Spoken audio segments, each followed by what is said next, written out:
What is up, folks? Welcome in. This is JE Live, and we're back here. It is on a Monday, and it is the eve of NFL Cut Day. Unfortunately, a lot of guys are going to be losing their job. Obviously, I hope everyone that does lose their job, finds another one and is able to catch on to a practice squad or maybe gets claimed, but that's not always the case. But interestingly enough, there were teams that got they got ahead of schedule and they went ahead and they made the cuts that they needed to make. And there was a surprising cut today for some people. You had Sony Michel of the Miami Dolphins getting cut. So we're going to be talking about that because as soon as he was cut, I have a journalistic instinct. You guys have, thoughts about it. I had a feeling, just not really using that much brain power to understand that Sony Michel just got cut. There's going to be Rams fans that want to know if he makes sense for the Rams. And so, I figured I'd go live and talk about him.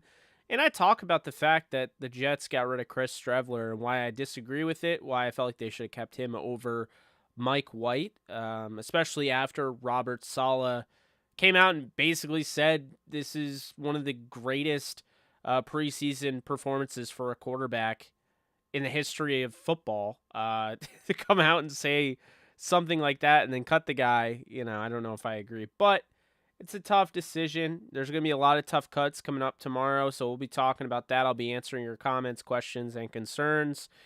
And yeah, so let's dive into it.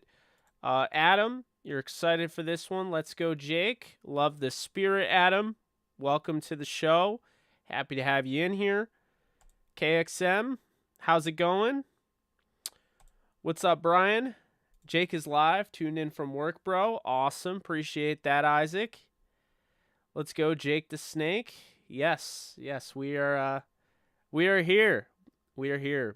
Bring him in, says Ruiz. All right, we're off and running. RV Hopper, good evening to you. I don't think Rams will add other running back because if they're injury, they go pass heavy. Okay, I hear you, Julio.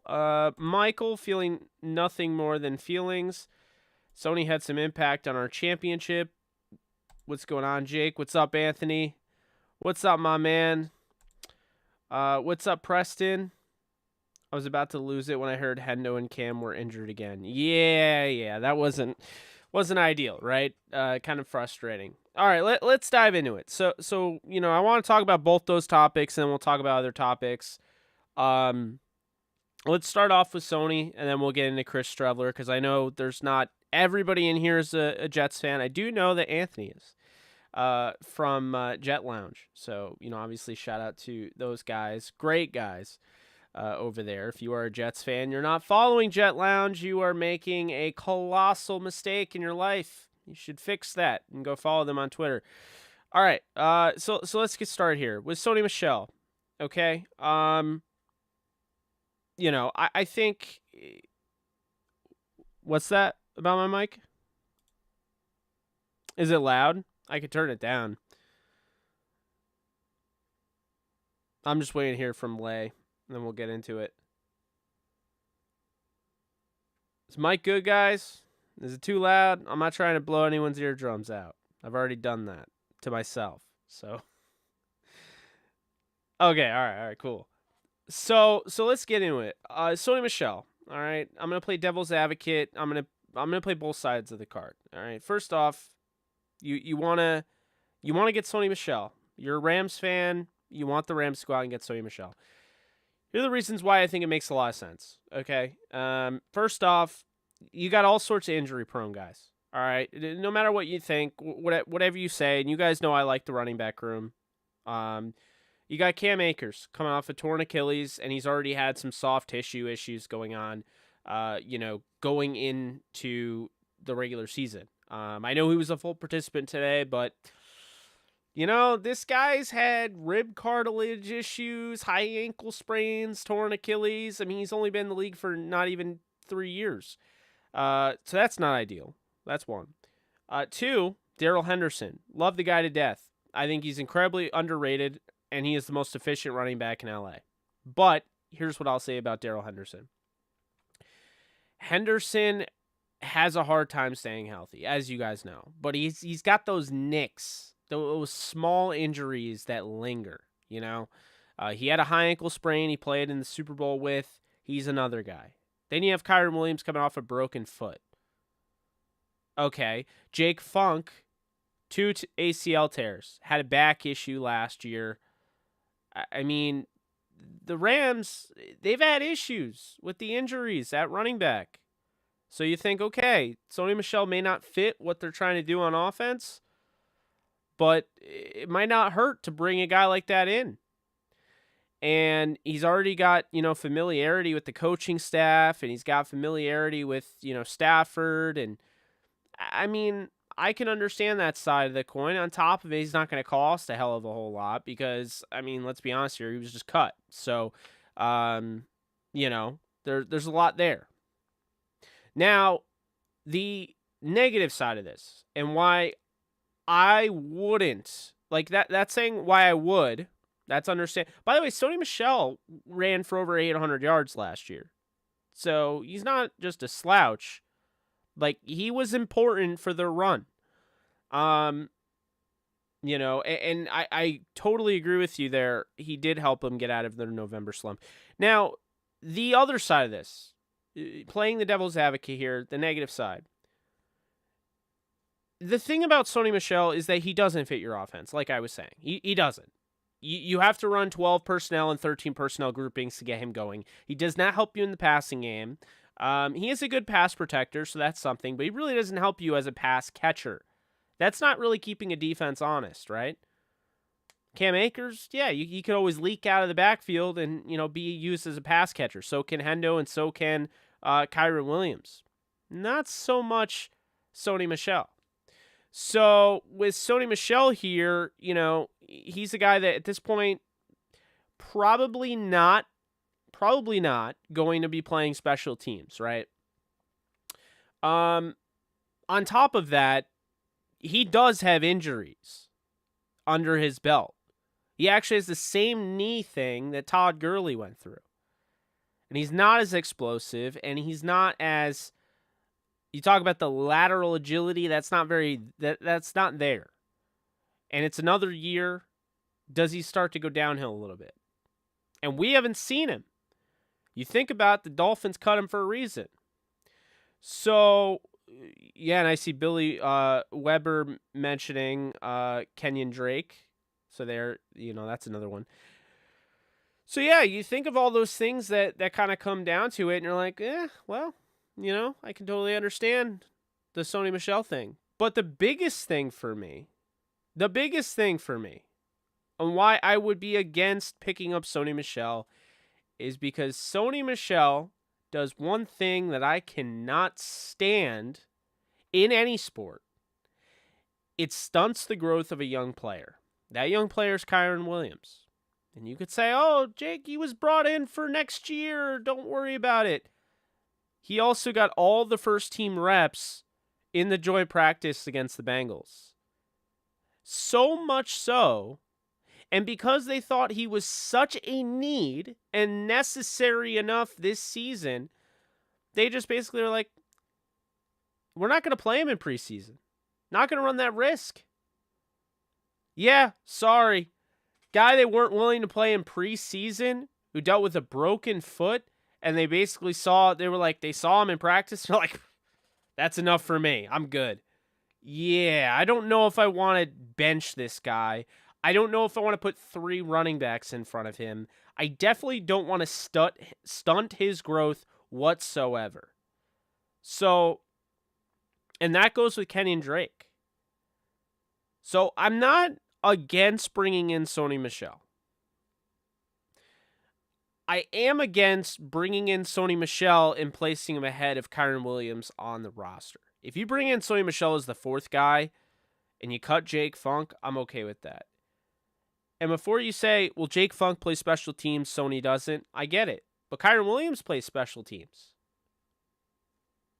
So I'm not too worried about it. I think either way, they're in a good spot. I mean, there were running backs that were cut today. I do think are better than Jake Funk. Another one I'll mention, and I don't know where you are in this one, Anthony. But I like LaMichael Pirine, who the Jets just cut. I think he'd be a good addition for the Rams if they wanted to go that route.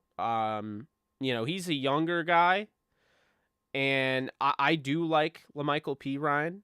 I think another guy that, at least I'm thinking of right now, Kenyon Drake, like you talked about, but another guy's not Kenyon, but is, oh my God, his name just escaped my mind. I've been talking about this guy so long. Kalen Ballage. He's a free agent. This is exactly how I feel. I mean, how many times have we seen it in this league where, running backs, or anybody for that matter, catches on to a different team? Sometimes you just need a change of scenery. Man, Denzel Mims, after that preseason game against the Giants, does not want to leave New York. You can just tell. He does not want to leave the Jets. But it might be best for LaMichael Pirine to do that. And I do agree with you. I don't feel like he did get a chance. So, I mean, he'd be intriguing. I definitely think, I think he's better than Jake Funk. I think he'd be intriguing. Here's the thing. Right now, the Rams don't need a running back. If we're being really honest here, they don't need a running back.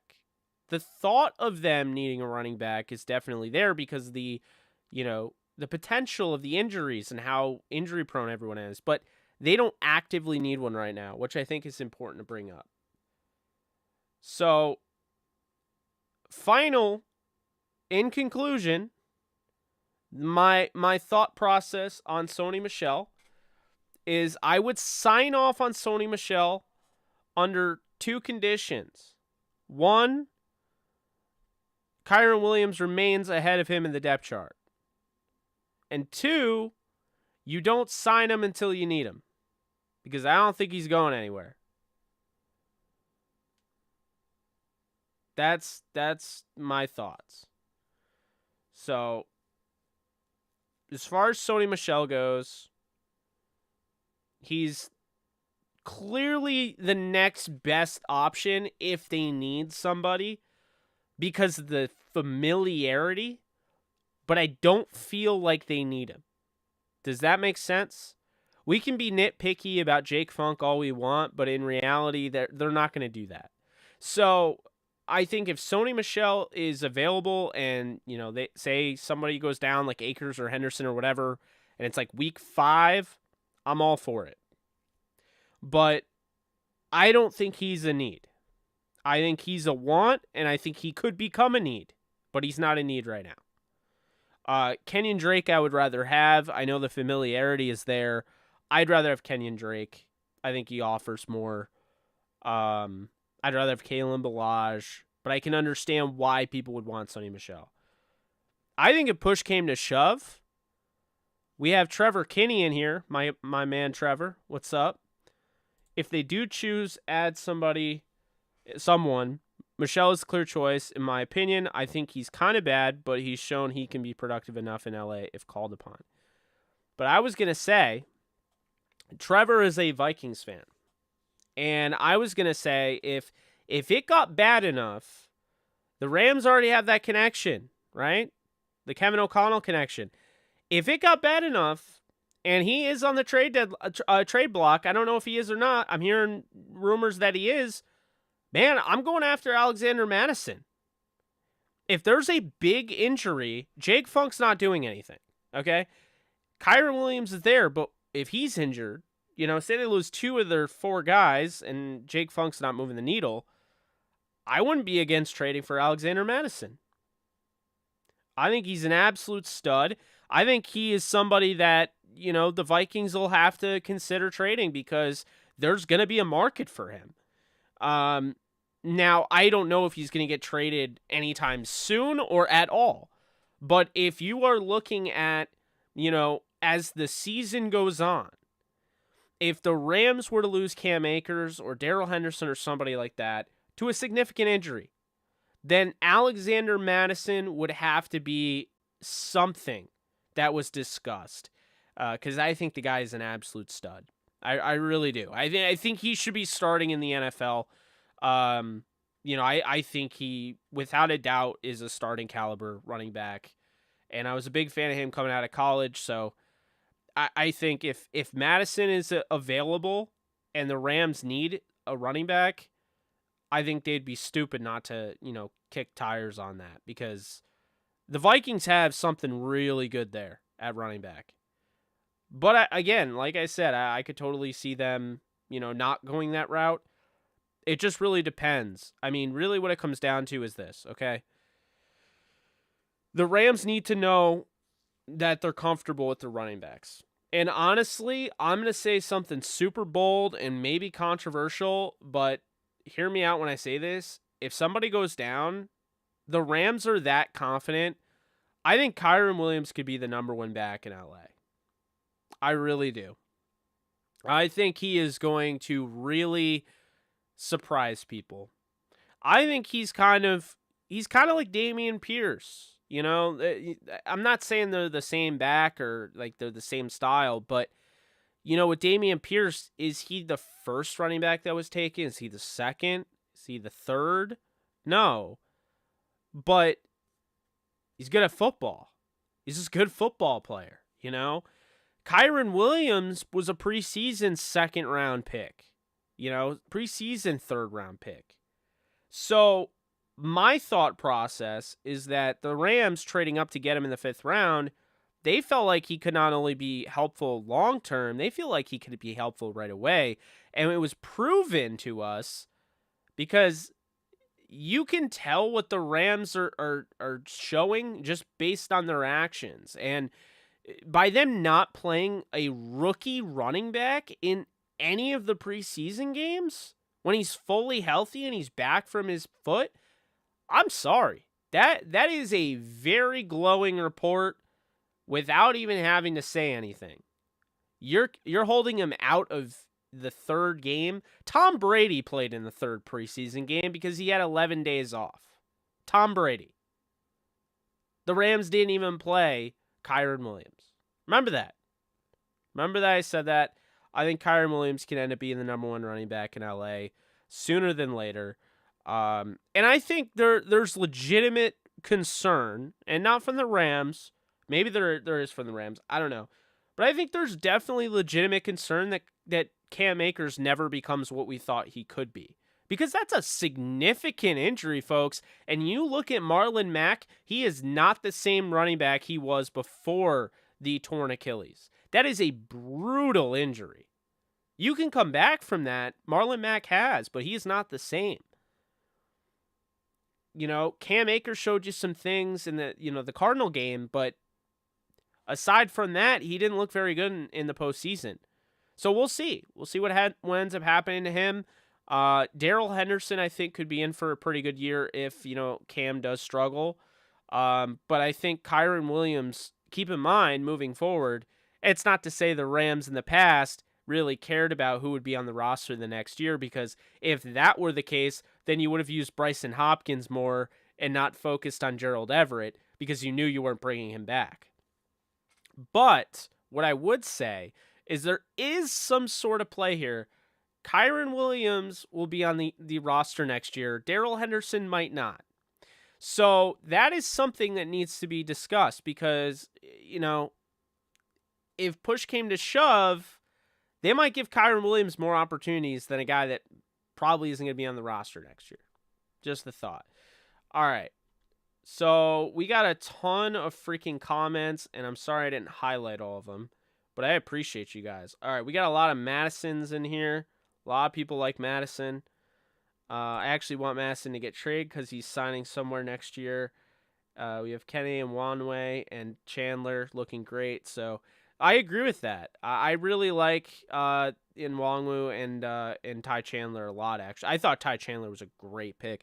Like I said, and Trevor, if you haven't been here when I've said it, I think the Vikings are the dark horse in the NFC. I think they're going to end up winning that division, And I think they could be playing the Rams in the NFC title game. Like, really believe that. Please cut Evans, trade Rapp. I think Evans is getting cut for sure, but I don't know if they're trading Rapp. I think so too. I don't think he's an option, but who knows?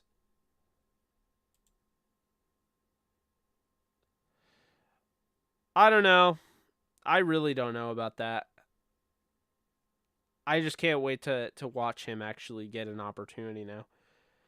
Did Kendall Blanton get picked up somewhere? Unbelievable how he got cut. I'm not a Rams fan, but I know that was surprising. Not as surprising as giving away Jordan Montgomery.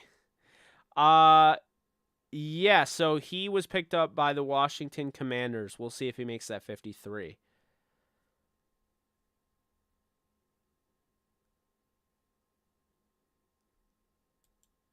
Yeah, really odd bringing back Jimmy Garoppolo. But I also feel like they just couldn't get anything for him. So, But it is kind of a weird potential culture killer. I agree with that. That worked out well until they traded him.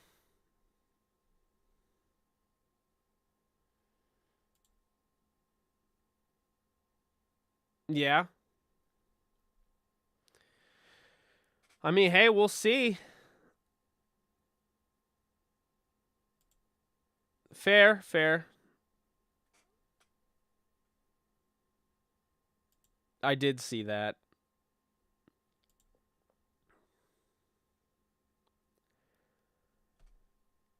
I don't think they'd trade Akers at this point. I don't know what his value would be, but I don't think they would trade him.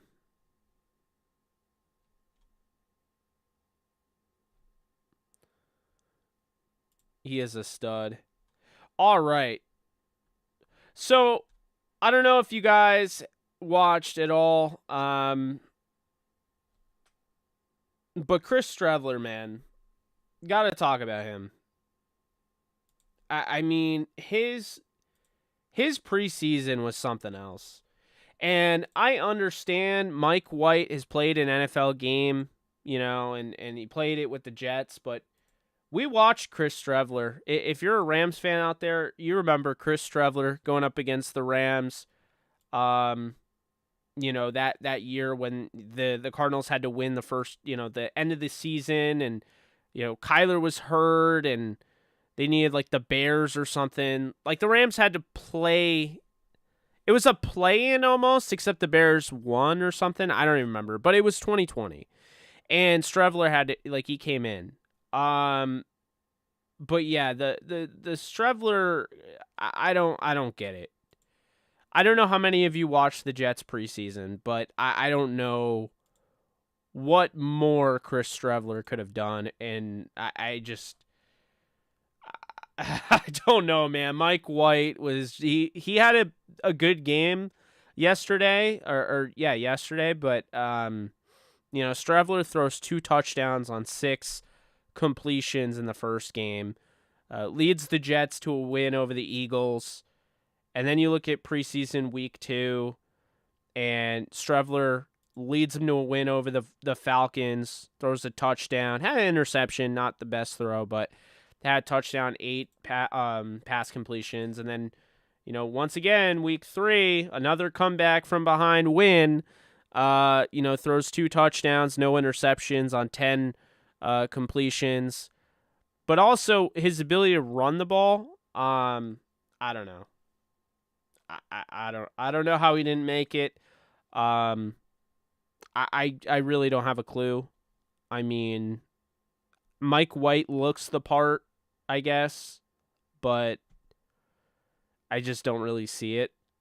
He had that one really good game for the Jets, and I think a lot of people have just kind of stuck by that. But yeah, I don't really get it either, Anthony. Not really sure what else Streveler has to do at this point. Really, kind of a bummer there, but not really sure, not really sure what you could do there. I do want to give a shout out. Denzel Mims had himself a day, 7 catches, 102 yards, and a touchdown. And I got to give a shout out to the guy who I think is probably the scariest player in the NFL, and he's barely been in it. It's Michael Clemens, man. Anybody see that hit on Tyrod Taylor? Holy shit. Holy shit. Like, I mean, I'm sitting here watching and I'm like, man, can you imagine if the Rams had him lined up across from Leonard Floyd? It's a good question, Aaron. You know, I could see them trading him because today, like, Chenault got traded. I don't know what your guys' thoughts are on that. I think personally, if you're in a fantasy, Laviska Chenault's stock just went way up. I think he's going to be great in Carolina. I think the offense fits him more. And I think the Jaguars just suck at developing talent. You know, I mean, let's look. C.J. Henderson gets traded. You had, Dante Fowler Jr. They trade away, what's his face? Ronnie Harrison. Like his second year in the league, he was like a second-round pick. They do it all the time. But I think Chenault's going to be really good in Carolina. And, I think Denzel Mims could get traded like that. But I would say I kind of want to see the Jets ride it out with him. I'd like to see him kind of rotated in there and give him an actual opportunity. He's not the special teamer Jeff Smith is, but I don't know. I want to see them keep it. I like Mims. That's how I feel. And he pulled off the hit. He could have ended Taylor if he drove him. Yeah, it's true. Yeah, to the Falcons, that would be interesting to have him. I don't know. I mean, I thought the Bears were like a natural fit. You trade Mims and say a fourth, and you get Tevin Jenkins. But now I feel like the Jets like their offensive line the way it is. I'd love to see if they can get that Adoga deal done. If they could trade Chuma Adoga to the Cowboys and get anything for him, that is a win. Would love that.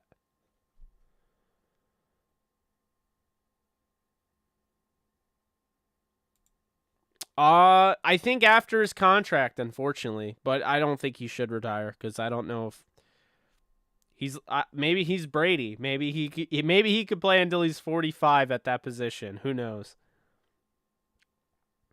Yes, please hit the like button if you're enjoying this. Also, be sure to subscribe if you haven't already. This is our talk show. It's JE Live. We talk Rams, we talk Jets. I answer your questions as long as I can keep up with them. there were a lot today, folks. You guys are keeping me on my toes. Hot damn, I'm not complaining at all. But let's see if we can get those likes to at least 100. It definitely helps out. Mahomes, Debo, A-Rob, Mixon, Connor, Waller, Cooper, Patterson, Colts, and Gay makes my starting roster from today's fantasy league. What do you think? That is a pretty good roster. I like it. We'll see what James Conner does, this year, though. He was pretty good last year. Found the end zone a lot. I like this.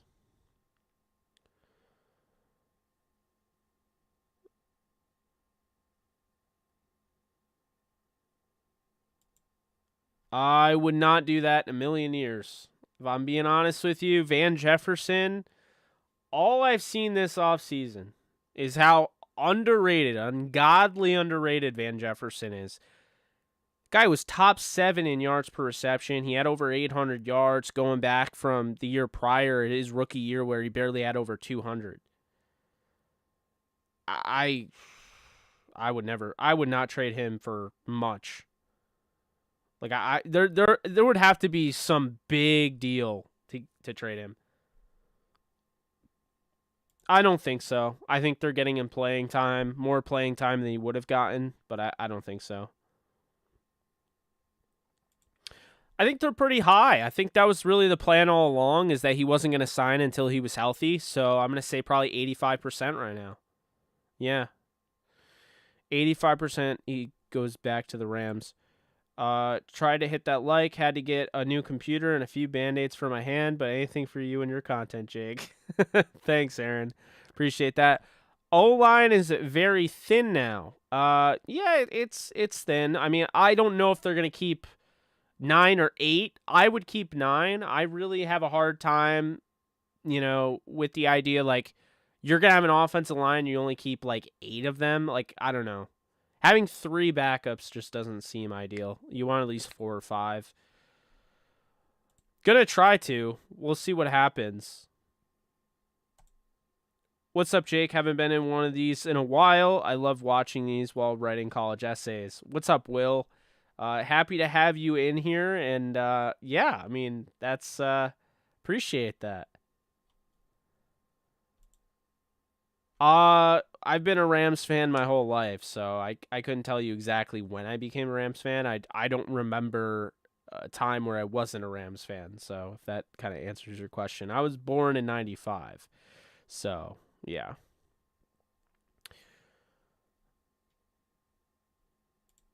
You think so?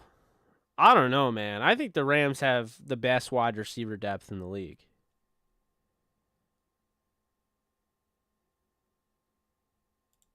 Burrow, Henry, Kamara, Mike Williams, A-Rob, Kelsey, Fournette, Devontae Smith, Young Hoku, and 49ers defense.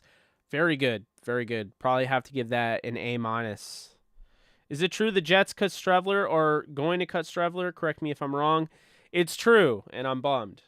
But yes, it's true. They've informed him that they are going to be cutting him tomorrow.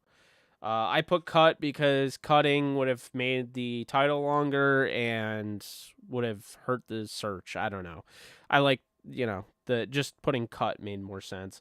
Oh my God, the Knicks just gave R.J. Barrett a 4-year, $120 million deal. Wow. Alrighty then.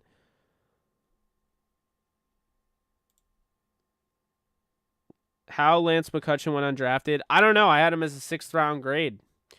Lance McCutcheon's one of those guys, if you cut him, you are not getting him back. He is going to be one of the top guys. He will be one of the quickest waiver claims out there. I said it during our watch party with the Rams and Bengals. Kendrick Pryor of the Bengals and Lance McCutcheon of the Rams. Those are 2 receivers that under no circumstances are going to clear waivers. They won't even clear the top 5.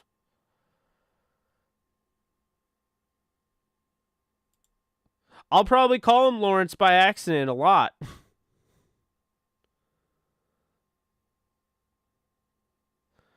That I don't know.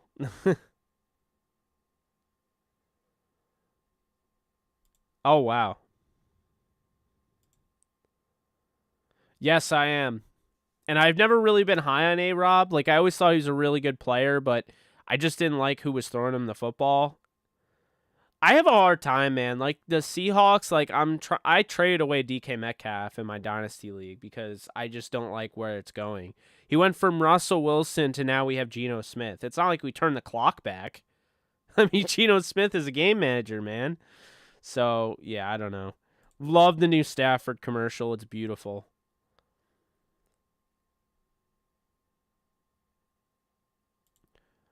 What was one Rams move that made you go, why? Like, angry why? Because that was John Franklin Myers. When they cut John Franklin Myers, I was so furious. Because I felt like that was just stupid. Like, it just wasn't a good move. Can you imagine him now? If they had John Franklin Myers with what they have on their defense? Who the hell is, like, what? Still bothers me. Yeah, I mean, the problem with DK is once I realized that, like, his trajectory, like, his ceiling was monstrous, his trajectory was monstrous, and then it started kind of tailing off. I was like, all right, I'm going to trade this guy, get some picks, and, move on, and that's what I did.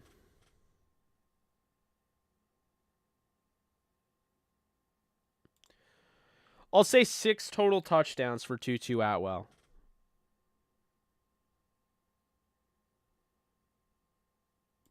Final roster cut. That was not English. Final roster cut. Sorry, is tomorrow.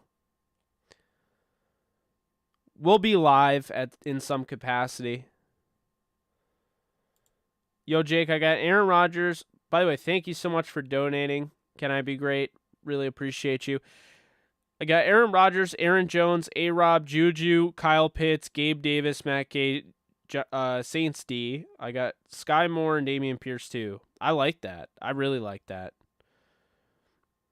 I mean, if you've been following the channel, you know I'm a big Aaron Jones fan.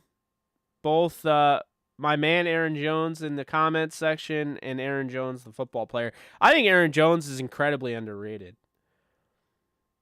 Incredibly underrated. His statistical output is ridiculous. The only argument against him is, oh, well, he plays with Aaron Rodgers, so it's inflated. Like, whatever, bro. Yeah, 6 total. I think he could have like 4 receiving and 2 rushing. I could see that.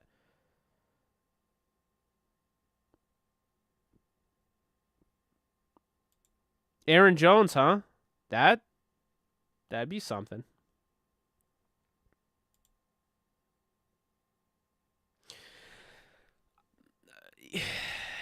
At some point, the Rams will make a trade this year. I would imagine they trade somebody. Whether they acquire Robert Quinn or trade away Taylor Rapp, I don't know. But at some point, they'll make a trade in some capacity.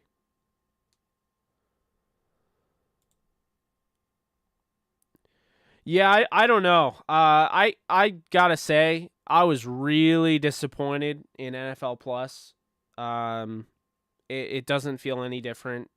And yeah, not being able to watch the Giants and Jets game yesterday, like having to wait until the game ended to then watch the replay was disgusting. I was really angry. I was pissed. I was about as mad, maybe not as mad. I was pretty mad when Zach Wilson got hurt because Anthony knows. I was furious when they played Zach Wilson and he got hurt, but yeah. I think he does. Should he make the roster? I don't really think so. I think at some point, as great of a special teamer he is, I think there are just better running backs that offer special teams as well that are out there.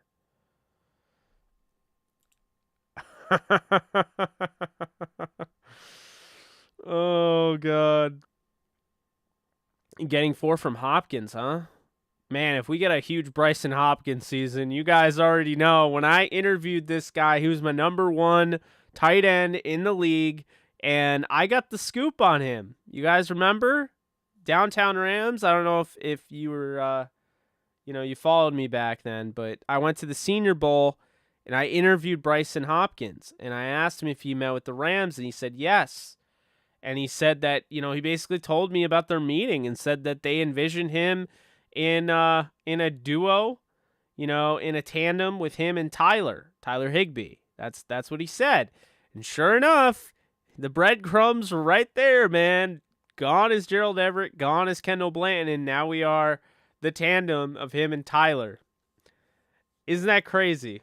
He told me that, the 2019 Senior Bowl?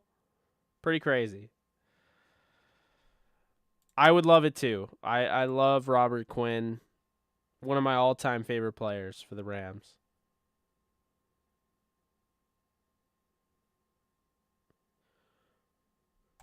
Pretty much. Ugh.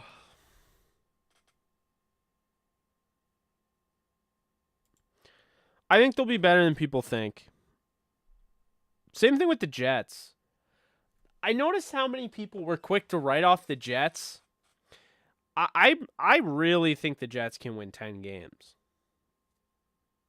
I don't think that's crazy. 11 is their ceiling, their absolute ceiling. But I do think, losing Zach Wilson for, we'll say 4 games. If you lose him for 4 games, you might go 0-4. You might go 1-3. You might go 2-2. I had them at 1-3 with Wilson playing good football because I think there's going to be kind of a growing pain period, And then I think things will get going. Warner Brothers is a joke, man. They don't treat their filmmakers the right way. That's why no one wants to work with them now. They also came out and said they don't have the money to release all these movies. they moved these they pushed movies back to 2023 because they don't have the money to release them. Why would you come out and say that? Yeah, I don't know. It's mind-boggling to me, really. Would you rather have Atwell or OBJ? I mean OBJ, and I really like Tutu, but yeah.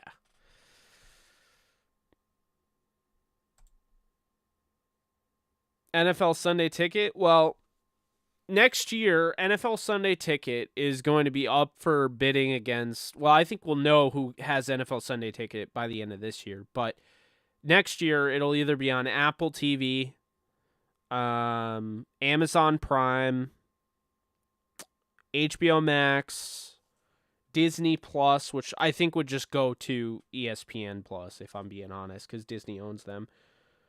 But yeah, I think that's it. Peacock could get involved. I don't see how they're going to compete. Also, Netflix, I heard, might try to bid on it, so we'll see. It gets massively better. The Boys just gets better each episode, it feels like. Totally Robert Quinn will love him back. One of my fave all-time Rams. Not sure. Yeah, it's true. All right. I'll hold you accountable on that. That would be big. That would also hurt Peacock. I'd like to. I can't really afford it right now. Just because I have so much going on, but I'm definitely going to be watching the game and covering it. I just don't know if I'll be at the game. Would love to, though. I want to go to at least one game this year. I had a plan to go to a lot of them, but stuff came up, and now we'll see how many I can go to. We'll see if I can even go to a Rams game. Doesn't look like I'll be able to go to the Rams-Chiefs game like I wanted to. We still got that bet on the Lions will beat the Jets this year, Jake. I didn't know we made one. I also have, memory loss, clearly, so pay no mind. Guys, be sure to hit the thumbs up button if you're enjoying this. It'll tell YouTube that this is where the party is, and I should start sending everybody who likes football this way.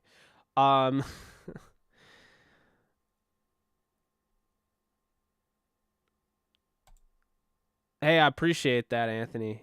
I will. I mean, it's more about being able to afford it.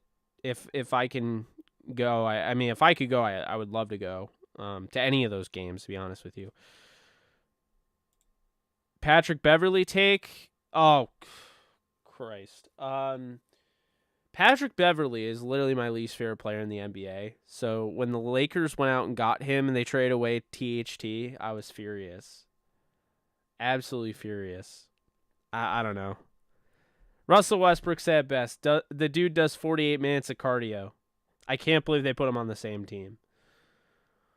I feel like this year the Jets will be the talk of the league with all the great drafts, the work being done in the defense. I'm a Jets fan, so I'm hoping we get 10 wins. Bengals leap.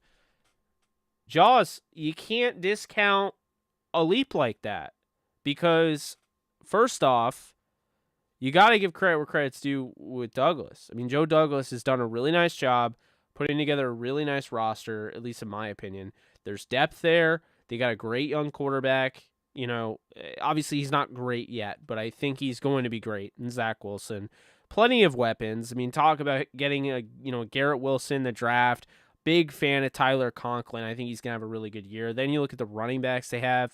They have Batman and Robin, right? You have Breece Hall and you got Michael Carter. The offensive line from left to right. I mean, now we know Dwayne Brown is going to be playing left tackle. Laken Tomlinson at left guard. Those two murdered a man on live television against the Giants. If anyone saw that play, that was unreal. But yeah, those two. Then you have McGovern. Then you have right guard. You have Elijah Vera Tucker, and then right tackle you have Fant. You know, I think it's one of the, honestly, if I'm being real, as crazy as it sounds, even though they lost Mekhi Becton, that's still a top 10 offensive line in football. I have no doubt about it. You know? So I like the way that looks. Then you have guys like John Franklin Myers, Quinnen Williams. We were talking about Michael Clemens earlier. JJ3, Sheldon Rankins.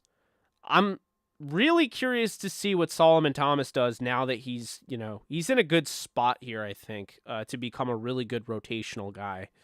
Finally get to see Carl Lawson in action with that Jets uniform.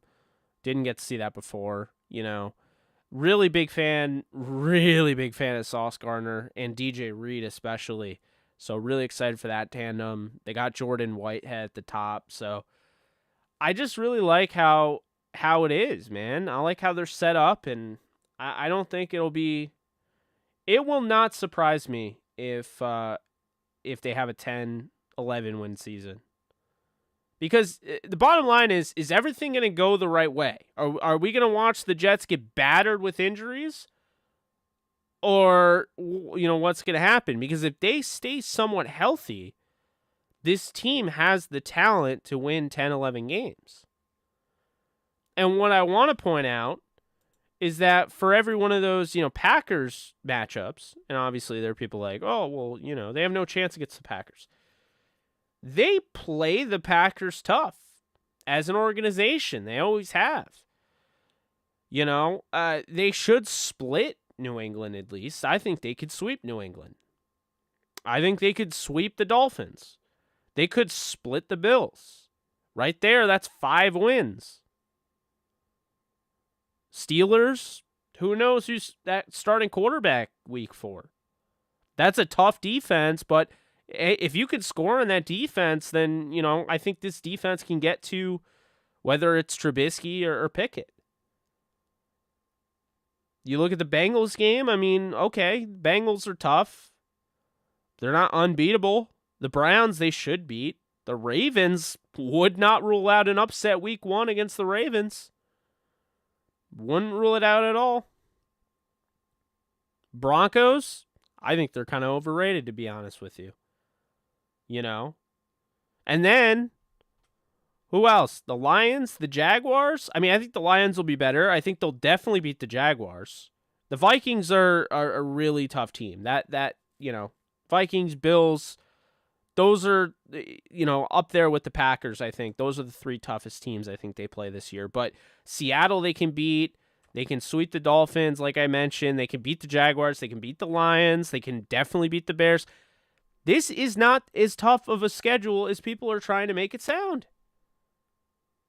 And they did beat the Bengals last year. So I'm sorry. Every schedule's tough to a degree because you're playing NFL teams. But you want to tell me this Jets schedule is yes, they're playing an entire division, a good division, to start the season. But aside from that, I don't know. I think this team could easily win 10 games if they stay healthy. So that's how I feel.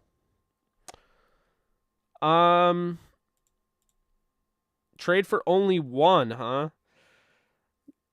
I would say A.J. Dillon.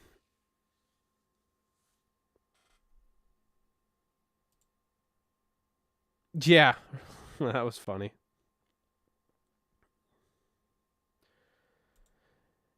Yeah, the Cowboys, on the other hand, I really don't think the Cowboys are going to be that good. Plus, keep in mind, over the last, 10 years, the NFC East has not had a repeat champion. I think the Eagles win that division. But I think the Commanders are intriguing because if, maybe, my father brought this up, what if Wentz is the Jim Plunkett? What if his, change of scenery here just absolutely pushes him to the next level? He's got some good weapons. Jahan Dotson, they keep raving about. You have Terry McLaurin. Logan Thomas is back. Unfortunately, with Brian Robinson, you hope he's okay. Really Really hate that shit. Made me really upset yesterday. I mean, I was almost as upset at him getting shot as I was seeing all the fantasy diehards that couldn't wait 2 seconds to make it, to not just make it about fantasy football. Sell Brian Robinson now, trade Brian Robinson, dump Brian. Like, shut up. Just shut up. It ain't that deep. I don't know. It's like I remember back in the day when Stedman Bailey got shot in the skull, point blank range, and you had people talking about his fantasy implications. I don't give a shit. I care more about the human being. Stedman would never go on to play in an NFL game again. So, yeah. That was a quick rant. That could have gone on a long time. That would have gotten very colorful because I got really pissed. I don't like when we dehumanize these players. As somebody that's interviewed over 400 prospects or whatever you want to call it, I don't even know how many at this point. I mean, I gotta say, these guys are just like you and I. They're human. They watch the same TV shows we watch. They eat the same food we watch. I mean, they're under the same sky. I mean, they're human. And to see people dehumanize them based on a bet or their fantasy football team is like really upsetting. I know I'm probably not the only one in regards to that. When people wish for injuries and stuff, like, man, just shut the hell up. I do not agree with that. I think the 49ers have a good roster. It's not the best in the league.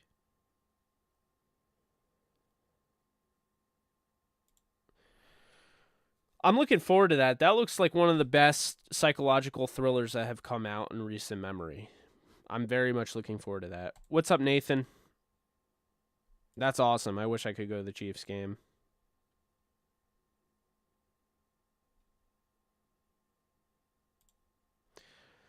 I definitely want to go. Yeah, we'll see. I don't know. I agree with that. I'm so pissed I didn't get Conklin in this league today because I forgot it was a best ball, and I drafted Taysom Hill and totally forgot about Conklin. He's ranked so low. It's ridiculous. What's up, Eric? Yes, it was. What's up, Marcelino? How we doing? I do too. Absolutely agree. 694, that's awesome. I mean, at this point, if you're not rooting for Pujols, what are you doing? Do you even...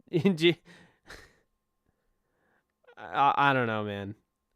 I said this earlier. The fact Jets fans are mad players with talent are being cut shows the turnaround JD did with this roster. Jackson Jr. would have been our number 2. Yeah, you're right. You're right. But, I mean, hey, it's a good sign when all of a sudden you're cutting guys that, in the past would have been like starters.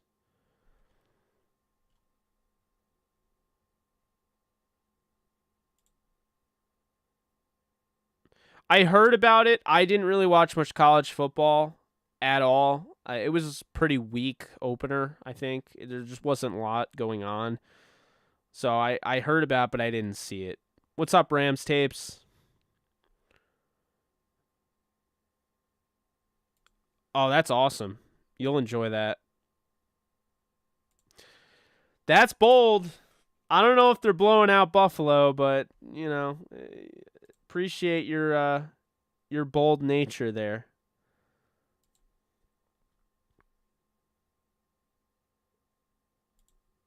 Exactly. Yeah. Yeah, I didn't get to see a lot of it, but for what I saw, it seemed that way. I saw that he wasn't coming out. Not for that anyway. I'm not sold either. I think Henderson's the better back, but I hope Cam can come back from his injury. I think it's more likely the Rams win 14, but I'm sure Jets fans would probably say the same. Rams definitely winning. Cowboys are falling off. Dak and Zeke haven't gotten better with age. I think they got to just let Pollard start. It looks like they're going to use him as a slot guy. Kind of weird, but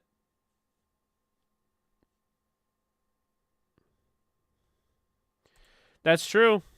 It is true.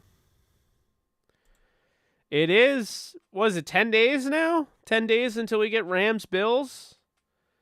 I think we're going to be doing a watch party for Rams Bills. As of right now, expect a watch party.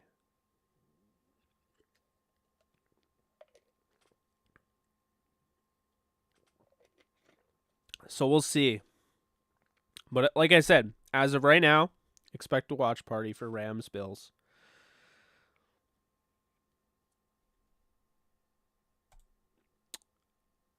I'm going to pass on that.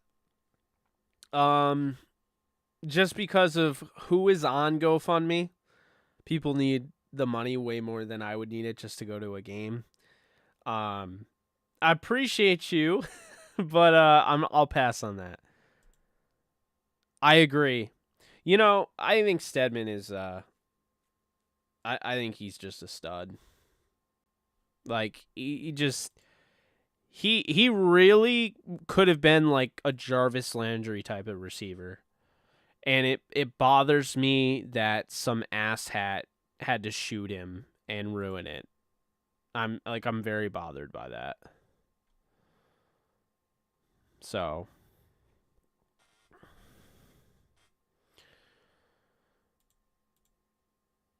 yeah, she's a fantastic actress. Totally agree. Yeah, Darren. Watch party. That's awesome. Oh, you're definitely going to have obnoxious Winers fans. 49er fans, you're definitely going to have that. I have like around like a 34-28 type of game, maybe 31-28. I think it'll be close. I have the Rams winning. I think the Rams are the better team. But I think Josh Allen is going to have a hell of a game. I think it's just going to be like one of the best games of the year. It's going to come down to the wire. It's going to be entertaining. Live fantasy draft, so you can watch me and all of my, me draft terribly. Maybe I'll live stream the draft I do with Alexis in her league. Maybe. We'll see. We'll be at SoFi Week 2 versus Falcons. Prediction on this game?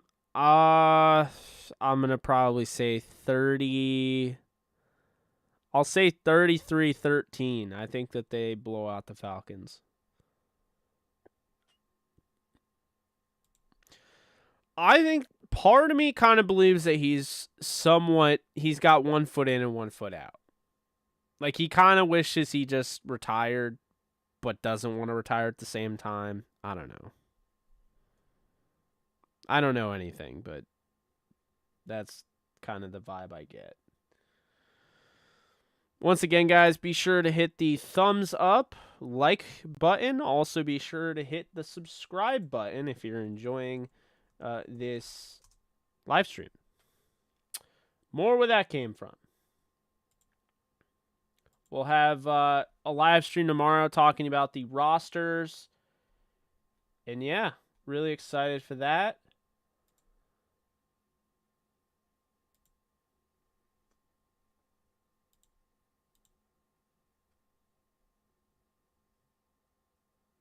Oh yeah. Well, I'm bummed because yeah, of course. I see you. I'm bummed because I wasted my time watching that. I cannot stand when people spend time putting, all this time into a TV series that then gets canceled. I think it's the worst thing that you can do for an audience. It's just so... I feel like it's disrespectful, honestly. It just shows that you don't value my time, and you're so quick to pull the plug You have no patience, essentially. I just don't, I don't know. I don't like it. I was talking about that earlier. The show with Emily Osment, they canceled too. Well, actually, they canceled 2 of them with Emily Osment. One was Young and Hungry. The ending is just a cliffhanger. That's it. And don't give me the, oh, it's up for your imagination. No, I invested 5 seasons into this. Are you freaking kidding me? Yeah, I hate that. I hate it so much. Oh, wow. Oh, yeah. I can see that.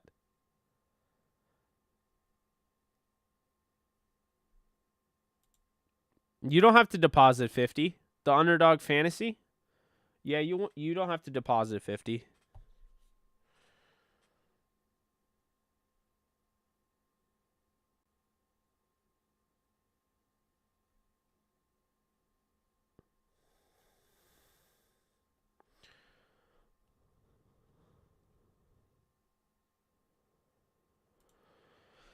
Yeah, there's going to be more of a schedule when the games start coming in. It's just right now it's trying to get everything underway. The only schedule we have is the MCU show is on Wednesday, although we missed this past week. Just a lot going on, but we'll get a schedule together, don't worry. What I was going to do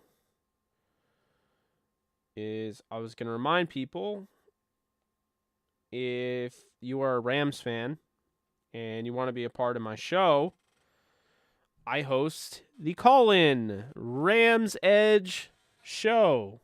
If it zooms in enough. Let's see. We get it? There we go.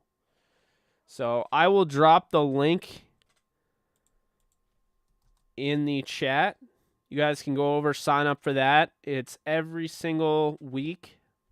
It's like a radio show, and you call in and you can be a part of it as long as you want, really. So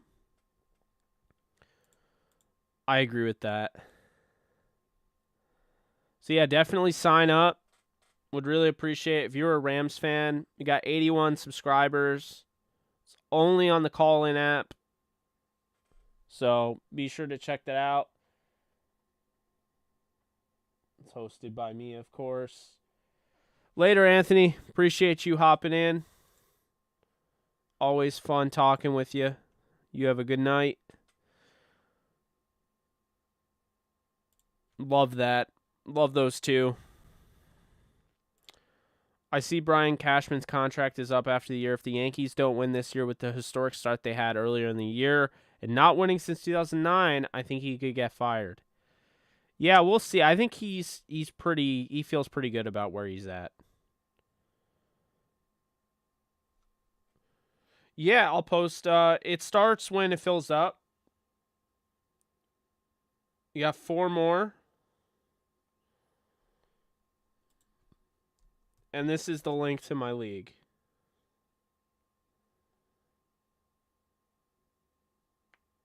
So I'll pin the call-in link if you want to join. It's a Rams podcast that you can literally host with me. So definitely feel free to click that. And also the Underdog League. It's best ball, slow draft, so you don't have to worry about making picks right away. The link is right there. I don't think so. I really don't. I mean, 17 games is a lot, so I really don't think we'll see that.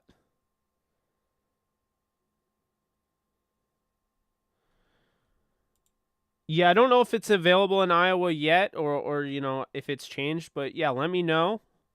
It's there for you, Yeah, I post the league, so let me know if if it works. It's right here.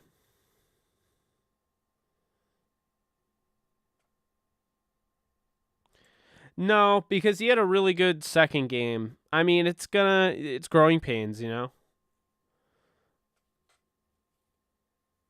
I would have been more upset if he didn't play at all in preseason. It does feel that way.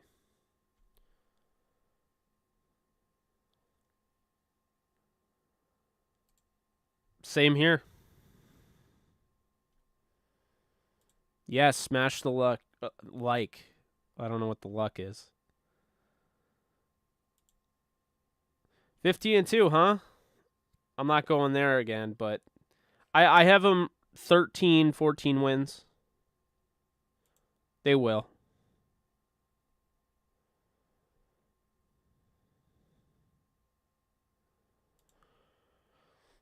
We saw 16-0 Patriots in 2007. I believe they were the last undefeated team in regular season. Then the 15-1 Panthers with Cam Newton. Yeah, there was also a 15-1 Steelers with Roethlisberger, I believe.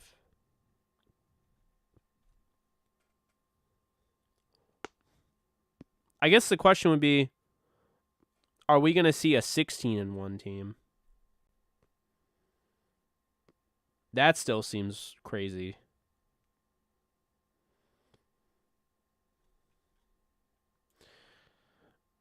I couldn't tell you. I have no idea.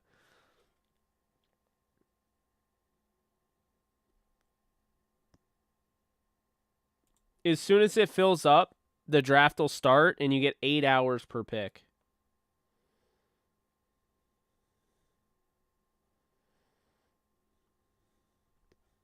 So it says 4 to start, and yeah. What's a good draft strategy? It really depends. I mean, if you are somebody who wants a bunch of running backs and you want like top-notch running backs, then I guess, draft running backs early on. And then you go after, the second and third receivers. You fill your roster with that. You could also go with 0 running back, where you don't focus on running back and you get like a couple of them at the top, but like, smaller guys. And then you go with just having more of the not the bell cow, but more of the running back by committee while you stack your receivers. You could also go with, go heavy on quarterback.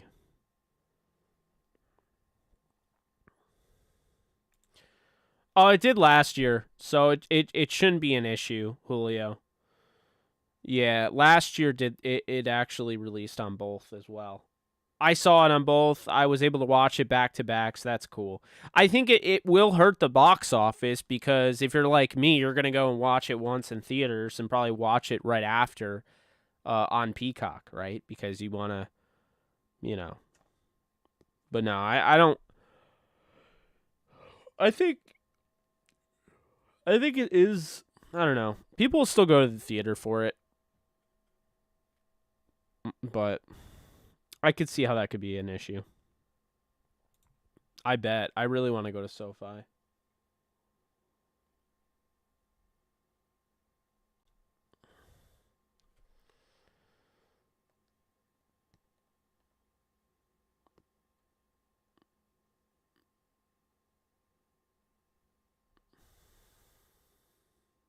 You should.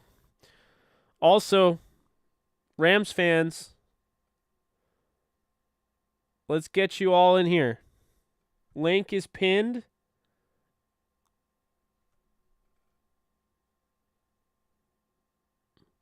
I'm trying to. I can't scroll to save my life. Reverse.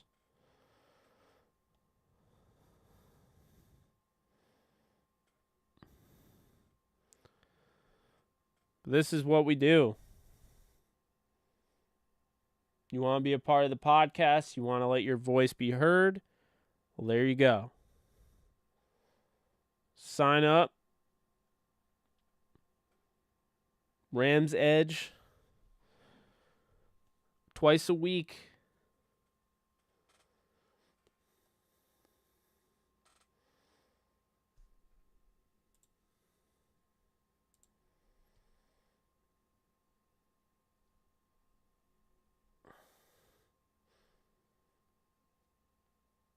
Oh, man, the Yankees aren't doing well.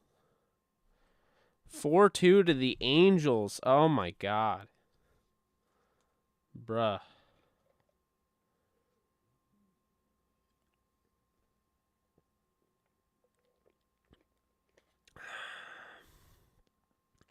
Are you asking me who the most overrated player of all time is? They are bad.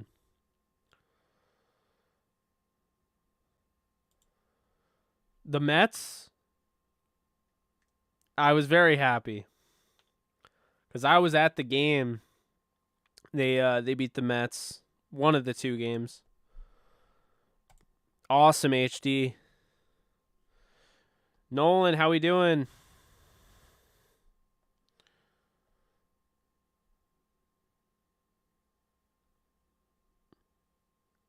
Joe, are you going to join the... Also, Nolan, are you going to join Fantasy? Underdog Fantasy. We got 3 spots left for our best ball league.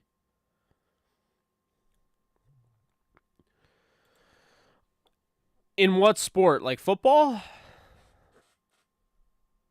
Yeah, I mean, House of the Dragon's fantastic, so definitely worth it.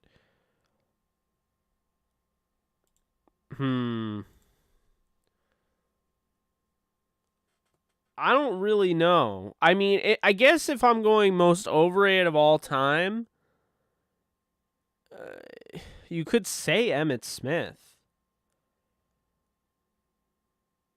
I think you could say Emmitt Smith.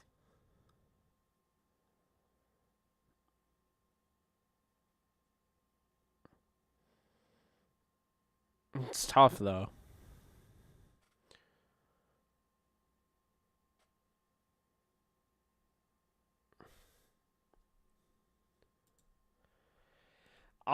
I think it's best for me to just comment on here about it, but doing an entire show, I'm doing so many shows at this point. Oh, man. I don't know if I could. Oh, my God. Dear Lord. Hey, if you want to join, I'll post the link again, Andrew. I don't think they're going to get Sony. If they did get Sony, I think it would push out Jake Funk.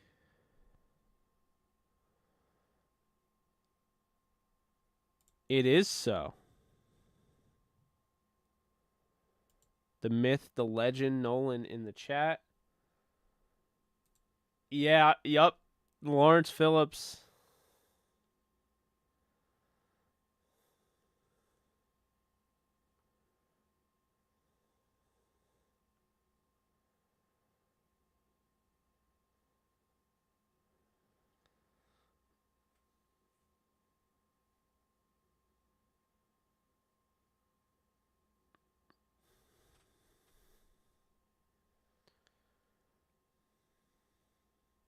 Joey Galloway. Didn't he? No, it wasn't him.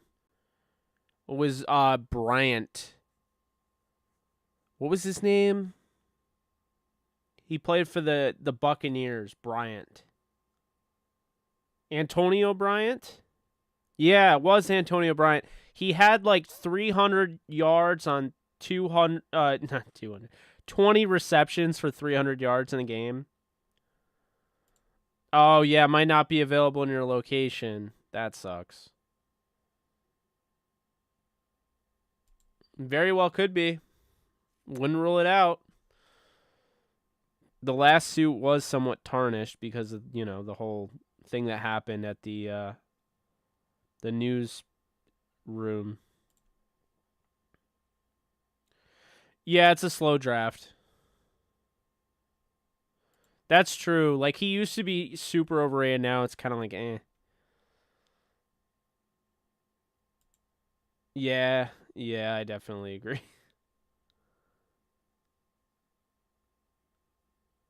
Well, he's healthy now. I agree. We'll be here tomorrow for that. It's a great series. Teams for other sports. So obviously, I like the Yankees. I like the Yankees, as I mentioned. So it's Rams, Yankees, Kansas Jayhawks, Vegas Golden Knights. I like the Los Angeles Lakers. Those are my favorite teams. Teams I like in other sports. For Basketball, I kind of like Memphis, but they're not like a favorite team. I like John Morant. I like the Grizzlies. Hockey, I actually have two other favorite teams: Edmonton Oilers and New Jersey Devils. And then college, I like Alabama and USC, in addition to Kansas. That's for football. Kansas, I like for every collegiate sport. That's my team. I always stand by them. But I do like Alabama and I like USC as well for football. So, those are all my teams in sports. I don't have another baseball team. If I had to pick another baseball team, I would struggle to do that. I mean, I don't know. St. Louis is cool. I like them. And Atlanta. I think St. Louis and Atlanta would be the two teams.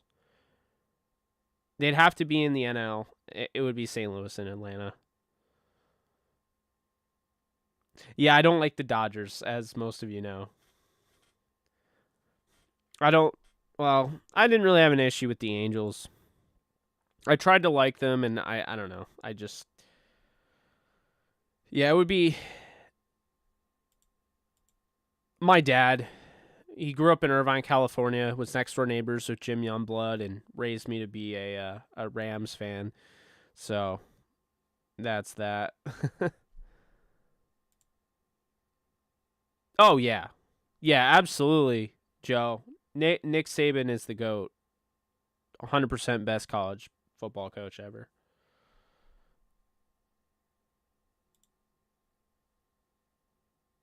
LeBron for running back.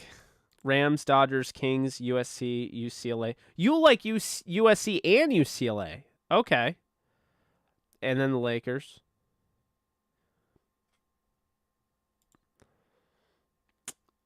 Let's see. Yeah, right.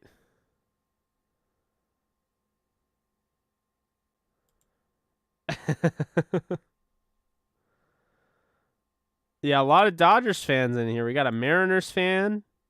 Dodgers. Yeah, no, don't like them. What's up, Hilltop?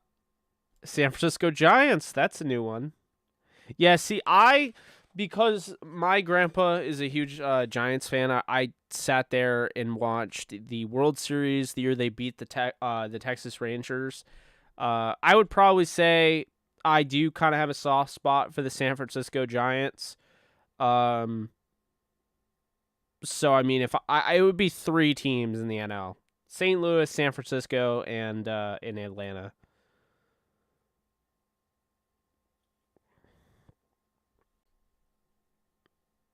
He's a walking time bomb, man. Nolan, it's all for fun, really. I doubt I hate them that much, but it's all jokes.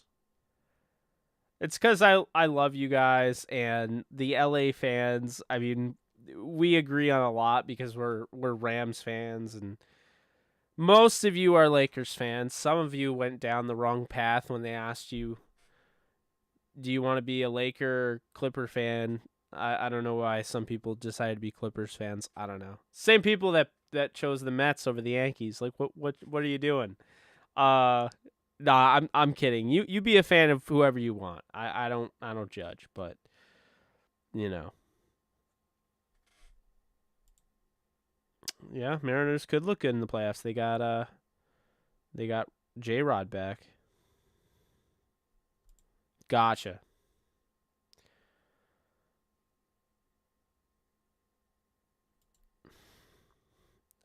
Well, I mean, 2009 the Yankees bought their World Championship, but for the most part they don't really buy a World Series. Yes. It's just funny because Dodgers fans followed this channel and essentially, like, you guys didn't even know he was going to end up being a Dodger, and you remember how I felt about Joey Gallo earlier in the year. It was like Joey Gallo rant central, and then you guys end up getting him. Awesome, Alfonso. Let's go. That's great. They actually let you do it. The best ball fantasy league is $3. I don't do like giant leagues or anything like that. I don't have time for that.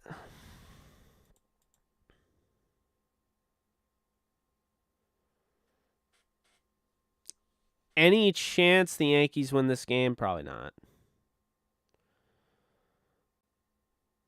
Probably not.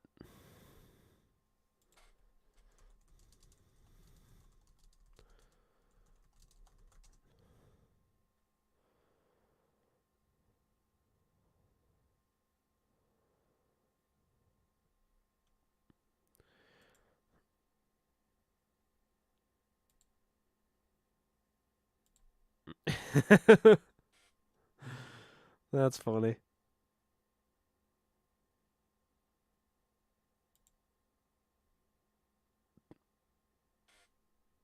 That's fair. It's true. I like the way the Cardinals build their organization, you know? They really build their teams. What's up, Kareem?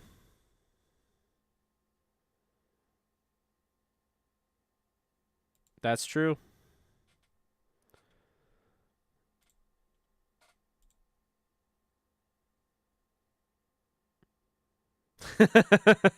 Love that.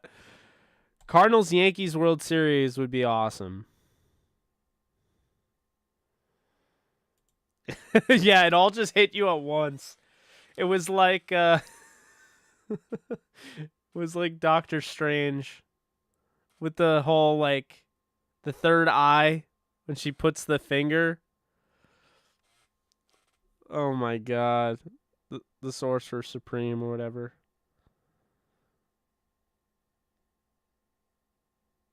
Two more and we could start, yeah.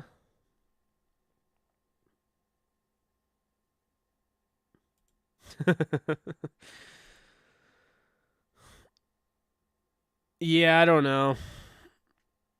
I don't know. Sounds good to me.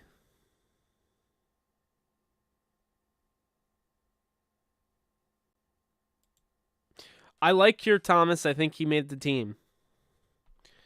I know my prediction or projection or whatever didn't have him initially. I'm gonna change that. I think he gets over. I think he gets in over.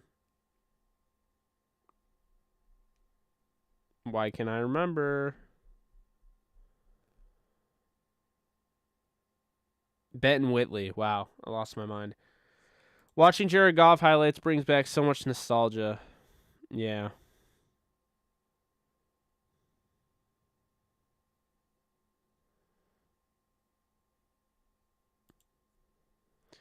Well, it was eye-opening that Keir Thomas started. So it wasn't necessarily how he performed, but the fact that he started was very eye-opening. Why? Why did Aaron Boone just put Clay Holmes in the top in the bottom of the seventh inning? Does anyone have any answers for this? I don't know. I was super pissed when we got one hit by the worst team in the MLB last week, and we scored both runs on a pass ball. LeMahieu and Rizzo combined 6 Gold Gloves. Can't turn double play that cost the game. Yeah, I know. Oh, that's awesome, Kareem. Yeah, just just one of those days, man. Glad that I was able to go live though and talk to you guys.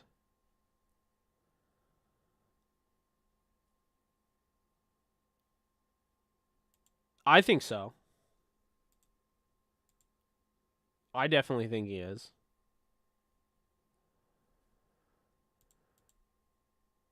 It's fantastic. It's done so well, and it's setting up for like 4,000 different storylines, and it's not doing it in a way that's overwhelming.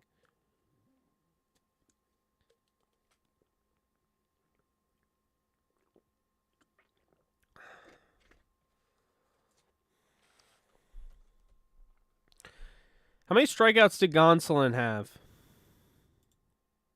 Hopefully more than 5. Oh, he didn't pitch. Grove pitched. I took his over for strikeouts, and they didn't even pitch him. All right. That's odd. It's not like I'm going to win this anyway because, well, Aaron Judge needs 2 total bases, and he's at 0 since we don't count total bases for walks. And then I need more than 7.5 fantasy points from Giancarlo Stanton, which doesn't look like that's going to happen. Awesome. And you'll have to let me know what you think. I mean, that's kind of, it's subjective, right? Because I interviewed Anthony Munoz. Anthony Munoz is the greatest. He was the best in the world at what he did.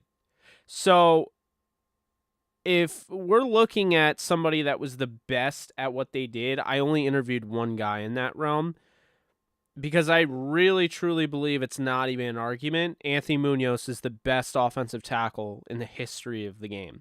So I guess by virtue of that, it would be him.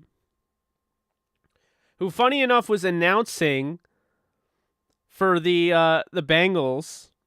It wasn't the announcer that I was making fun of, but it was the other announcer. I see. That sucks. Yeah, I see that now. It was Grove. I like Thomas too. Team World Series titles are a little... yeah, that makes sense. Same for the Chargers. Which state do you think they'll move to if they ever move? If the Chargers move, they're going to go into the St. Louis market. That's what's going to happen. Pretty obvious there. They're making, like, if they were to cut him, it would look really bad after they did that. Yeah, I don't know. I don't know. I don't know.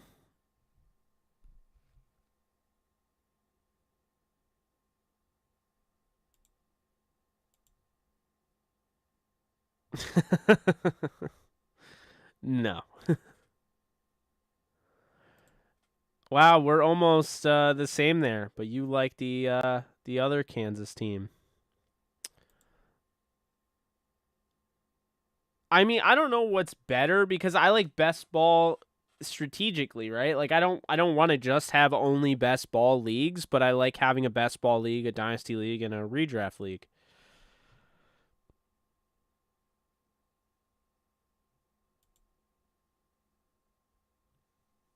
What's up, Brett? Thank you. Appreciate it. I think they would. Yeah, I do. I think within the next 2 decades, I definitely think you could say that they get one. Yeah, Gonsolin hurt. I'm with you, man. I liked Donovan West. I graded him pretty high. I think he was in my top 7 centers. So, DC, thank you so much for donating. Really appreciate you doing that.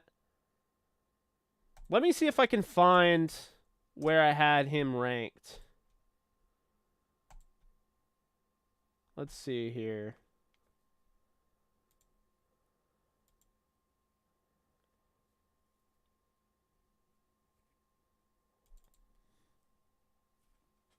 All right, Donovan West.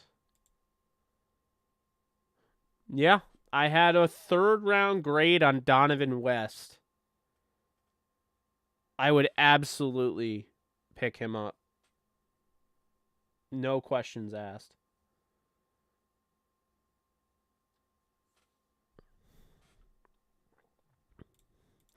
We'll see. I mean, honestly, like, he would be one of my top guys. I think he gets claimed early on, but we'll see. The Jets should probably claim him. They'll have one of the top waiver claim spots. Yeah, I saw that. I think Penn Badgley would do a great job. I think it'd be a little funny because you have him as Joe Goldberg / Will Bittelheim, for you. So to have him play like a villain to then be like a real good guy, I don't know. Seems kind of funny to me, but oh wow. Seattle needs a real football team so the Chargers can move there. Funny. I thought it was ridiculous. It's pure favoritism at that point, man. But I heard a rumor that they had the voting in November. So I think that explains it with the Rams. It's why Stafford wasn't even in the top 10, because if they voted in November, that was during the Rams' worst part of the season. You know, recency bias.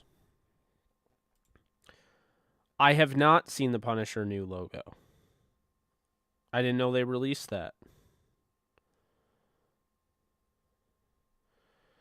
It doesn't really matter, but it's stupid. Like, he's clearly better than Brady. He's the best player ever. I don't know.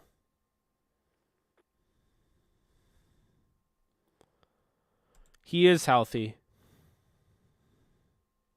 Yeah. Very interesting, right? Just happens to be at that time where the Rams were pitiful. I don't know. You might.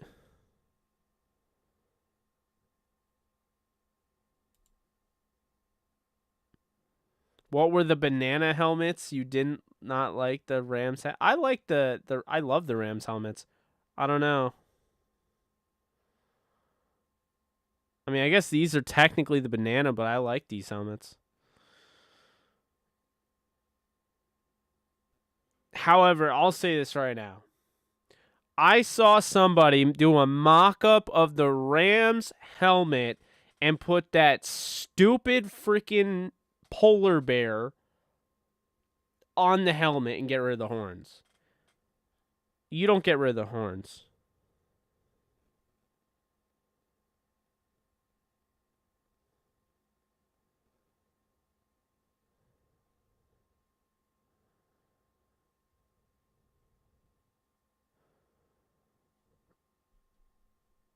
The Coca-Cola polar bear.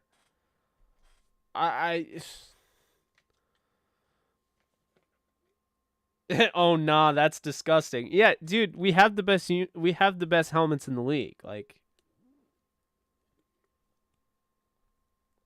although I'm not gonna lie, I really dig this helmet. You know why I dig it? It's got font instead of like the whole. You know what I mean? Like they changed it. See, I think it looks a lot better. But I didn't like it before, but I like this helmet now. I think this is a good helmet. It's a mini one, but you get my point. This thing is beautiful. Like, look at this shit. This is beautiful. I initially wasn't a fan of the broken horn. Now, I very much like the broken horn. It's grown on me. It just goes to show you that things can grow on you. And I approve.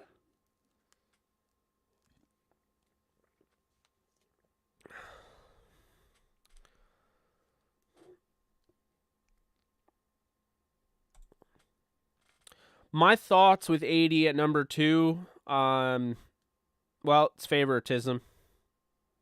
Simple as that. We all knew, deep down, we all knew Tom Brady would get number 1. Even though Aaron Rodgers was the best quarterback. He's won the MVP back-to-back seasons, but he's not the better quarterback. All right.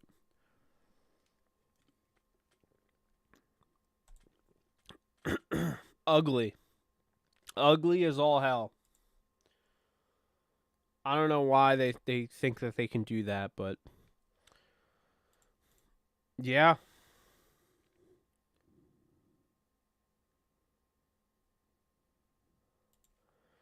I think it's a good pick. Ernest Jones, the ball skills he's got, the anticipation. I think he could be a really nice pickup.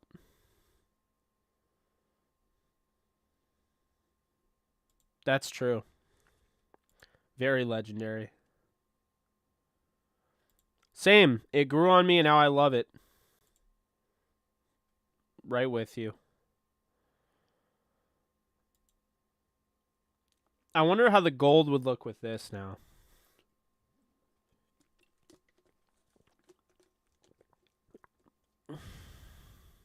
Yeah.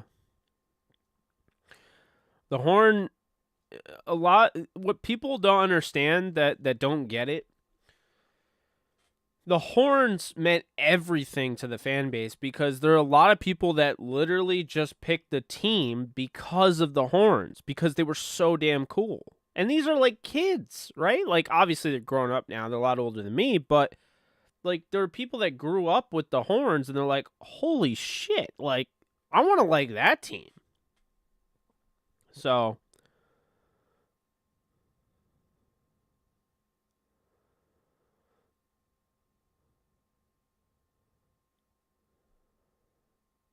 I mean, it's supposed to. It's just not done extremely well. So I've never looked at it like that. It just looks like a broken horn to me. But I dig the broken horn, so.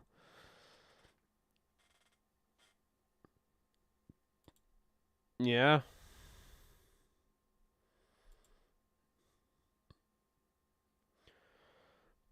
Well, I mean, I think we can all agree he's an astronomically better person than LT, right? Because LT's just not a good dude. You look up his off the field stuff. That guy can't stay out of trouble. But yeah, I think I don't know, man. I think with Aaron Donald, I think he's already the greatest. I really do. We've never seen anybody this dominant. Not at this position.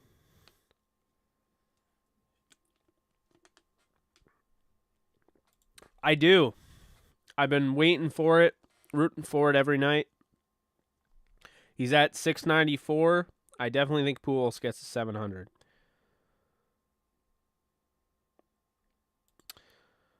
I wouldn't trade Westbrook, but I'm also a diehard fan of his and will defend him tooth and nail. So I wouldn't trade him. Also, just asking you, Rich Kid Manila, if they trade 2 first-round picks, when are they picking? 2040? Like, how are they going to, aren't they supposed to try to get Bronny James to get LeBron to stay? I mean, I don't know. I agree. I don't, unfortunately.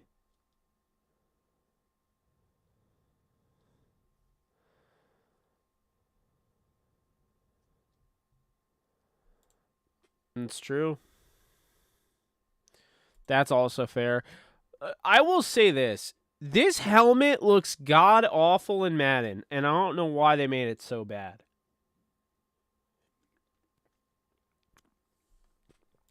I was pissed, didn't want him.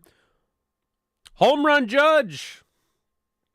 Here we go, number 50. Aaron Judge, baby.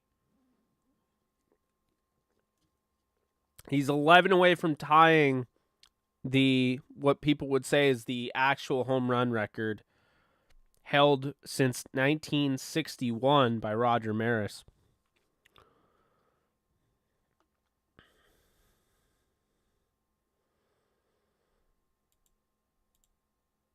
Yes, and we're going to have a watch party for it. It does not. It's filled in. Half of it's filled in, so I can't put it on. I dig that.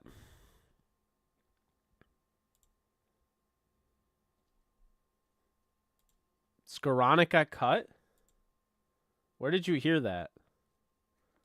I didn't hear that.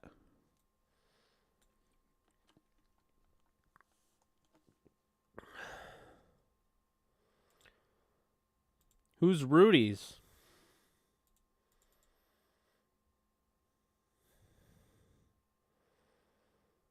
Are you dropping breaking news on my channel right now? That's kind of sad if so, because I don't think they should cut Skoranek, but I don't think they did, because I'll tell you this right now. They would have given him an opportunity to work for his job if they were going to cut him. You know what I mean? Like,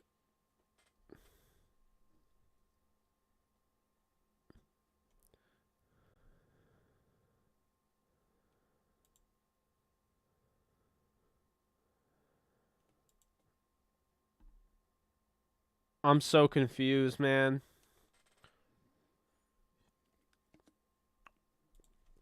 Agreed. Yeah, I don't see anything about him getting cut. I'm with you on that.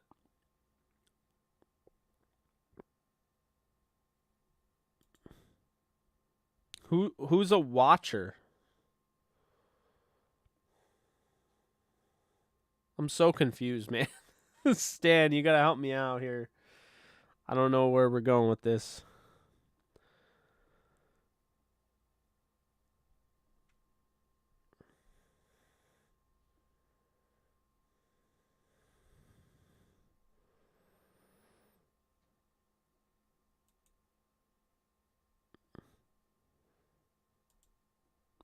Ramelia?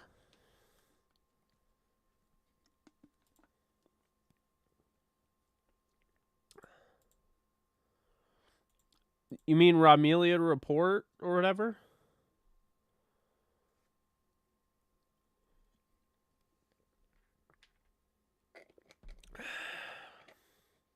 I'm just sipping on this thing. All of a sudden, I'm like, oh my god, it's almost gone. I'm gonna cry. I don't have any more of these.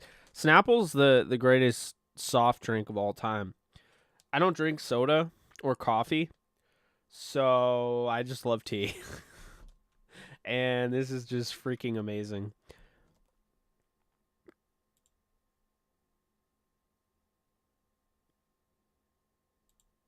I think he's gonna have a pretty decent role this year. I'm excited for him. You guys know I love Hopkins. I absolutely love Hopkins.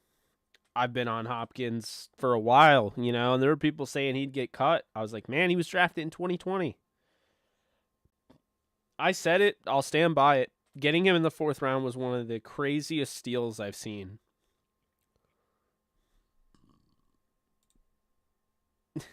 Yes, please. I need a sponsor over here, man. Gas prices are high. Give me a sponsorship. Oh, man.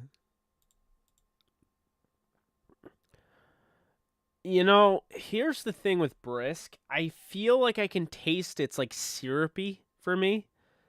That's why I like this. It just feels like natural. When I'm drinking this just tastes natural. They flat out pump faked me. They're like, yo, we're interested in you. Like, email this, person. And I emailed them and never heard back from them. So, I don't know. Wow.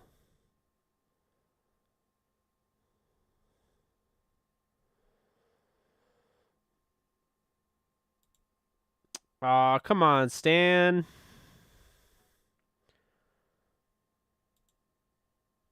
I think Hopkins has gotten better than Blanton. I think there's an actual thing there because here's the thing. I don't think they would have cut Blanton if Hopkins hadn't made strides as a blocker, which he did.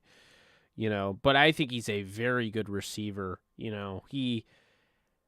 I'm very excited for him.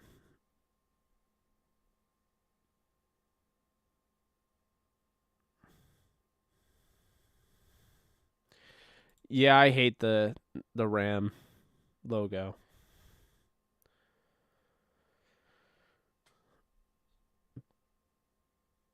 Benintendi.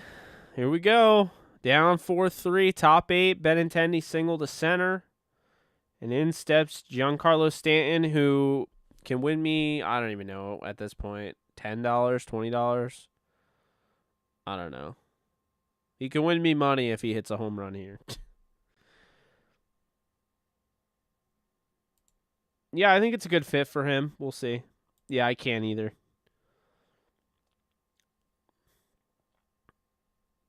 McCutcheon, I mean, he could. Jacob Harris is raw, So I mean, that's the thing is like McCutcheon has a higher floor. The ceiling, I think, is definitely in Harris's, favor. But who's more likely to have an impact this year? I mean, essentially, Jacob Harris is a rookie. He didn't really play in the offense, so I would say McCutcheon. I thought that was very weird too. Yes, Snapple sponsor would be nice.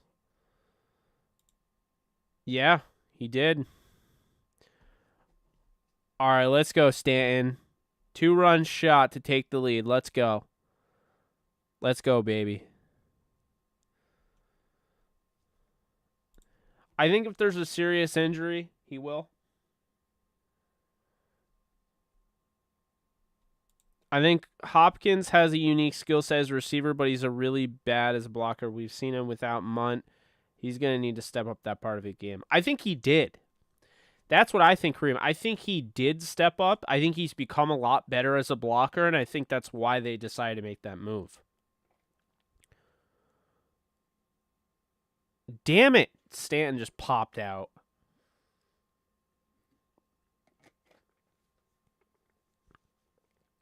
All right. Gleyber Torres is at the plate. He's 0 for 3 on the day. Stanton's now 0 for 4.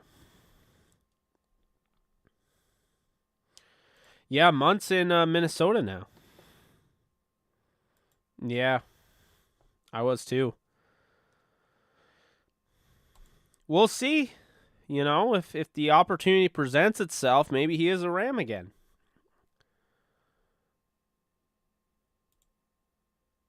That I have no idea. Oh, Gleyber just missed a home run. Although I'm just looking at, to be fair, I'm just looking at Gamecast. I that could have been on TV and that was not even close, but Gamecast just showed that looked really close. Name a baseball player who would be better if you put him in the NFL.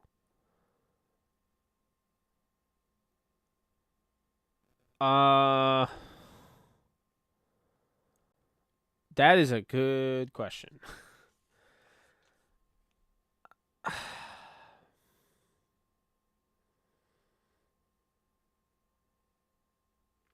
That is a really good question.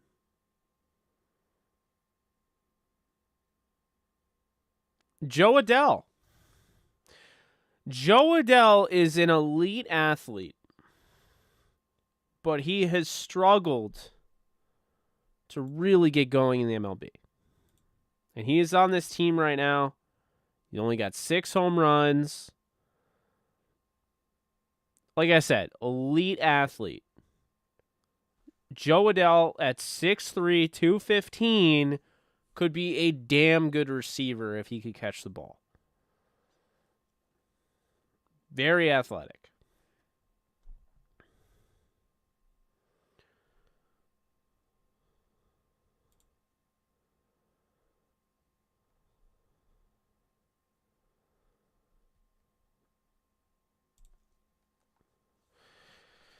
Yeah, I think he'll be ready when the time comes, you know. That's true. Could be. Definitely could be. I think he's part of it, but I do think Bryson Hopkins played a bigger role. Yeah.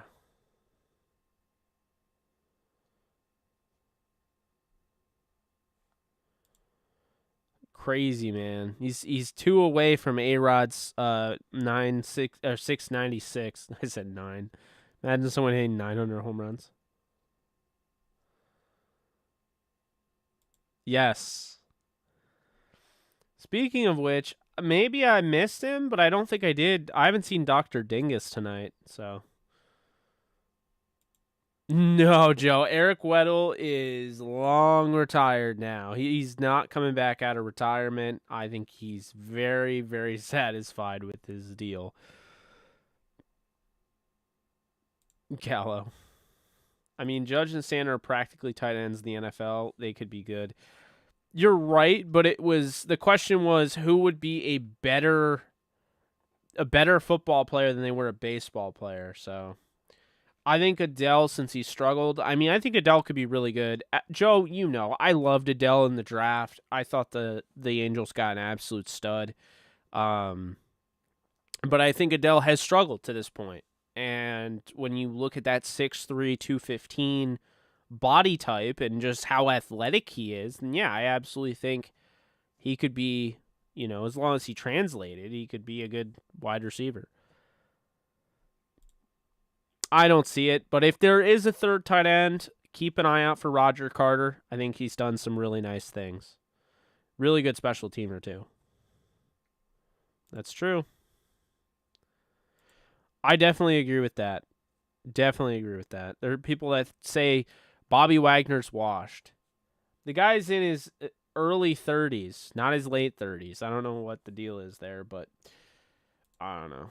We got some wackos. Exactly. If injuries got crazy, like we didn't, you're looking at Russ Yeast having a start in the Super Bowl, then maybe Weddle would come back. But wow, Ohtani reached on infield single to first. So bad. Anyway, yeah. So if it was like Russ Yeast starting at safety, okay, maybe Weddle might come back. I don't think he would, but there's at least an argument there. Whitworth would come back. I 100% believe Whitworth would come back if there was an injury to Havenstein, Noteboom, like a significant injury. That I do think he'd come back for that. Baker already won the job. Darnold's actually banged up. I think he can. Oh, I know. I remember Drew Henson on the Yankees.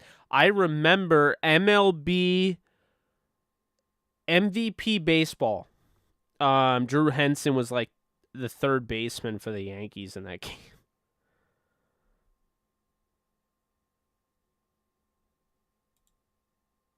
Yeah. Exactly. It's funny how that works. Golden Tate, huh? Interesting.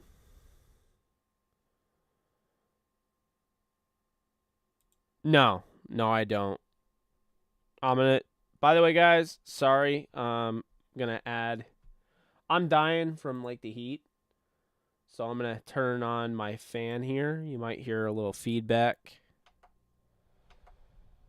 But I'll just die, and I don't think you want to watch me die on film.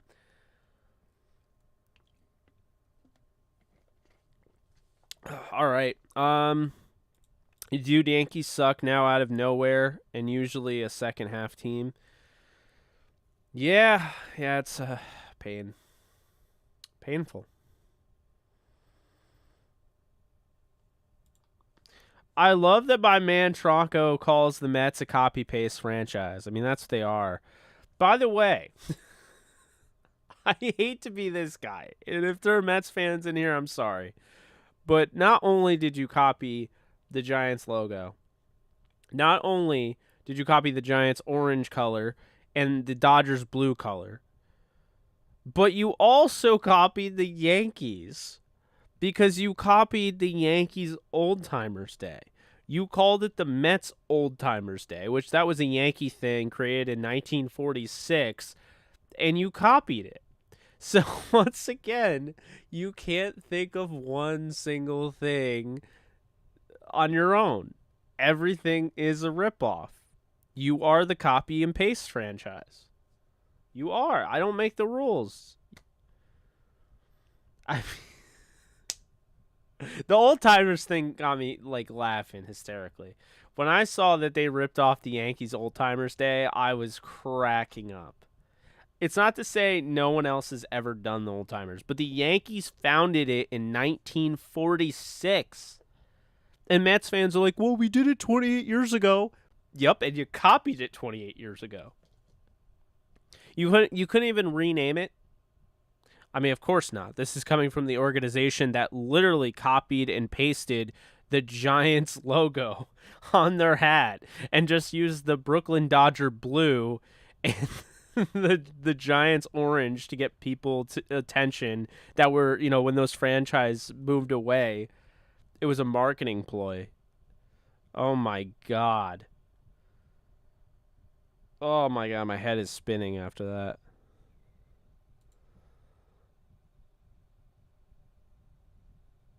Yeah.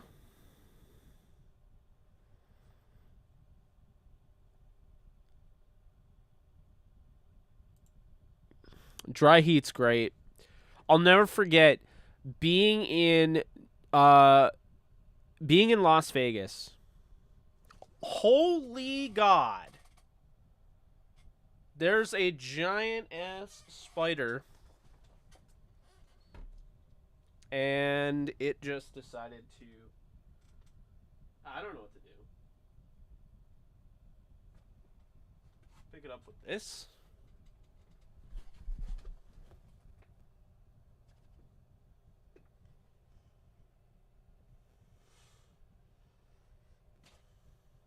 Get out.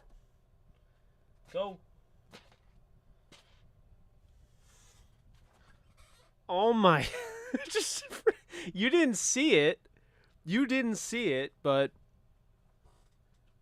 oh my. I have like nothing to kill spiders with in here.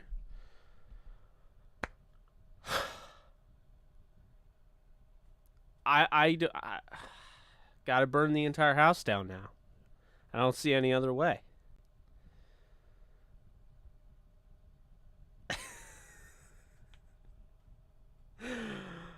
Oh, heart attack. Mike Ditka. Oh, man.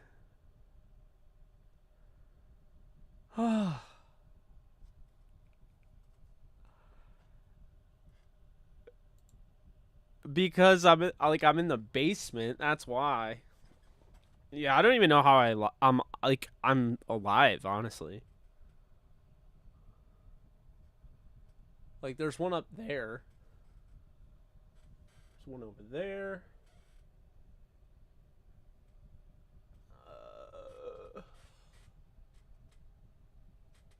I don't know.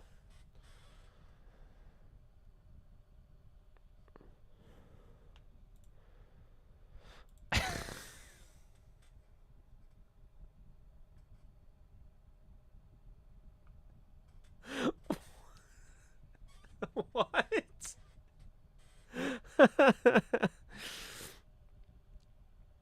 I know, they would be like, hey, that's a W. True story. What's up, LA Rams? Oh my god.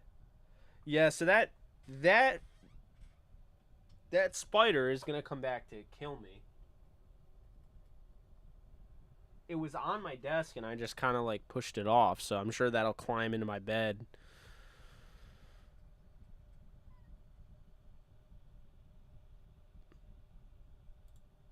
Walls. Mets ballpark looks like old Brooklyn Dodgers ballpark, the front entrance. Of course. Literally everything is just a copy paste.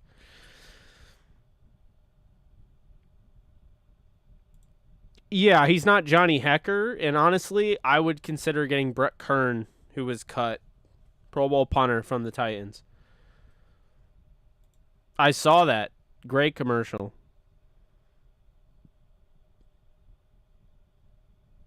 All right, this is the last inning. Top 9. Can the Yankees do it, or are they going to lose again?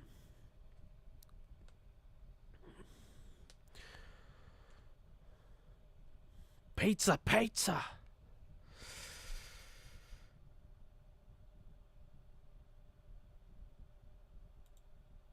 Well, I have the Yankees, and I think they're going to play the Dodgers in the World Series.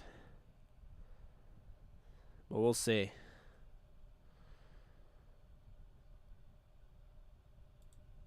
Riley Dixon's from Syracuse. I did not know that.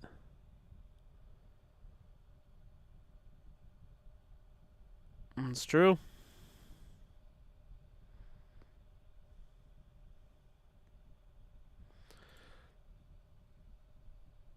Yeah, definitely not doing that. I mean, if it wasn't near all of this electronic stuff, I would have gotten my fly swatter, that like the electronic one that explodes things, but I didn't want to light everything on fire because, well, Yeah. No.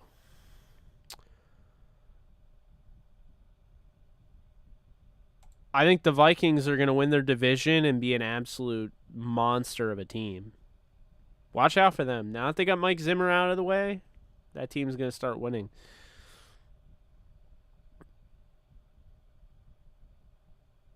That sounds about right. Pretty much. That's dope. I like that. Yeah, and Munt would have been a lot better in the NFL if he didn't suffer three ACL tears. I think he's had 3.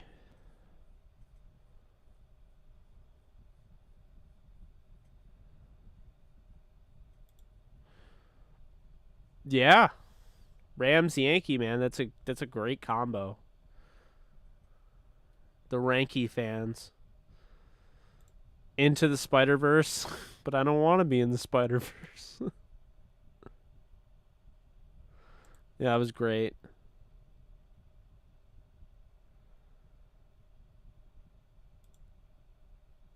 Oh, I hate you for that. No, Rizzo fouled out. Damn. All right, we got Trevino, Kiner Falefa, and Cabrera up next. The Yankees are down in their final 2 outs of the game. It's true. Jake is the Spider-Man of our time. Pick it up, Jake, and let fate guide you. No. That thing was so big. Oh, my God.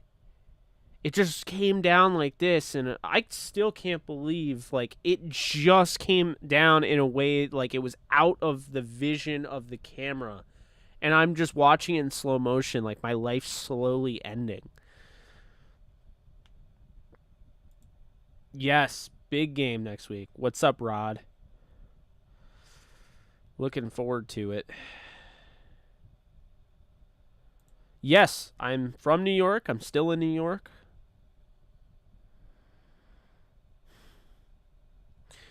So I don't know if I've had the chance to tell you a little story. We're coming to an end here probably, but I got rid of Clifton Park out of my my bio on Twitter, and people are wondering why. And so funny enough, I recently had one of the best experiences with music essentially. And what I found was, I think it was either last week or 2 weeks ago, just a great release, right? It was 2 weeks ago now. Great Friday release. I Prevail, a band that I love, came out with a new record. Panic at the Disco came out with a new record. Starset, featuring Breaking Benjamin, they came out with a new song. As you know, Starset's my favorite band. And Demi Lovato came out with a rock record. I wasn't expecting, because I've always kind of not liked Demi Lovato, and she dropped this rock record, and I was like, it sounded kind of like Hailstorm mixed with like Billie Eilish. It's really good. And so I got really into it. And like, if you follow me on Twitter, then you already know how this whole thing goes. Because I gave it like, some props, right? And I said it was better essentially than it was better than Miley Cyrus's rock album, because it was more rocking essentially. Miley Cyrus is more glam rock, and Demi Lovato was more straight ahead rock with maybe some punk to it. And so all of a sudden, this tweet that I had a couple days ago starts gaining steam. I'm like, what's going on here? And sure enough, all of these, like, they call them smilers, I guess? I don't know. I've never heard of them until now, but Miley Cyrus fans start sending me death threats. Like, you said Miley's bad, and you disrespected her, and you think Demi's better. Like, I hope you die. Like, your parents, your family. Like, you got 6 days to live. And I'm like, so I'm like laughing because I'm like, is this for real? Is this for real? I was like, what are we doing here? Like we got Miley Cyrus fans in my DMs telling me to off myself, unalive myself, whatever. And I'm sitting here like, is this actually happening right now? Because I said I like the Demi Lovato album more. And yeah, like they're calling me all these derogative words and stupid white boy, and it was like, I mean, the tweet went absolutely nuts. I think the whole freaking day, my mentions were just full, like absolutely filled with Miley Cyrus fans telling me how much I like suck as a human. And it did not end. And so I would show like these, my friends and my family, and they're like, like I had never, and then apparently this is Stan Twitter, which I had never heard of. I know it sounds crazy, but I had never heard of Stan Twitter, like for music. And yeah, I had about 50 death threats in my mentions, in my DMs. It's like, I remember I was talking to, potential like writers, guys to come on Downtown Rams and write. And it's like, yeah, sorry, I didn't see your DM. I got lost, with the 50 other death threats that I got. So it was like, I just, oh my God, it was ridiculous. It really was. The Demi fans were great. I'm actually seeing Demi in October with my sister, which is pretty awesome. So, looking forward to that. But here's the irony, okay? The irony is I like Miley Cyrus. Like, I actually was a fan of Plastic Hearts, which was her rock album. But these fans were insane. It was just, I don't know, man. It was funny. Like the whole day, they're like telling me like, oh, well, you were really irresponsible saying this. They're trying to like cancel me for saying that I liked another album more. And then like on random posts, I would like tweet about the Jets or tweet about the Rams or, post my YouTube video or whatever. And underneath it would be like, go die. I was like, are you kidding me? Oh my God. And I had all these people from different like countries that were sending me death threats. And I'm like, bro, I don't speak Indonesian. Like I don't know what you're saying. If Twitter doesn't have a translation, I don't know what you're saying. And nor do I care. I just thought it was funny. But yeah, it was it was pretty crazy. It was pretty crazy. I didn't actually tell you about that though. That happened last week? But yeah.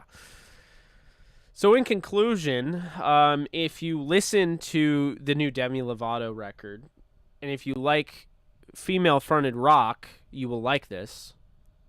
Don't go and say that it's better than Miley Cyrus, unless you want 80,000 people in your DMs saying that you should die. Yeah. The Stan accounts are nuts. They're absolutely nuts. The whole 4 more days, this dude's counting down my death like it's a horror movie. I don't know, man. I don't know. It kind of reminds me of when Lions fans actually sent me death threats. Funny, because I actually love Lions fans, but Lions fans sent me death threats when I suggested a trade in one of my articles on DTR, trading Sammy Watkins for Darius Slay. And they're like, you should die. That's a terrible trade. And this is early on. Like, I had never had the experience of getting death threats before. So, you know. The thing is, saying you should die is not a death threat. Counting down, like, watch your back, 5 days, 4 days, 3 days, now you're starting to threaten people. But did I ever stop at any point and actually take it seriously? No. I was laughing the entire time. I remember showing my sister and I'm laughing hysterically. And she's like, oh my God, you got into Stan Twitter. You're done for. Oh, man. Kills me. No, you can't. You can't take those Stan accounts seriously. Yes, I think that's very easy money. I'm taking the 5.5 over.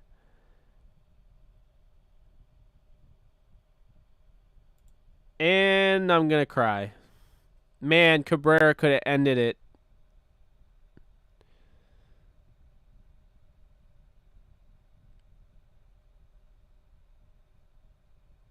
Oh, man.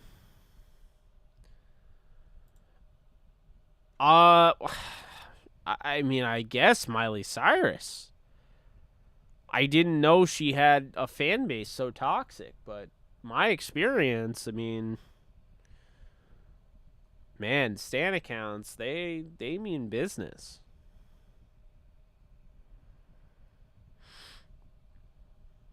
The more you know, though, right?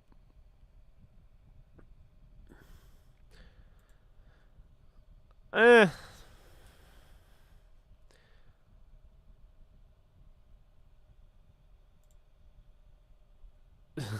don't need security, but I'll let you know if things change.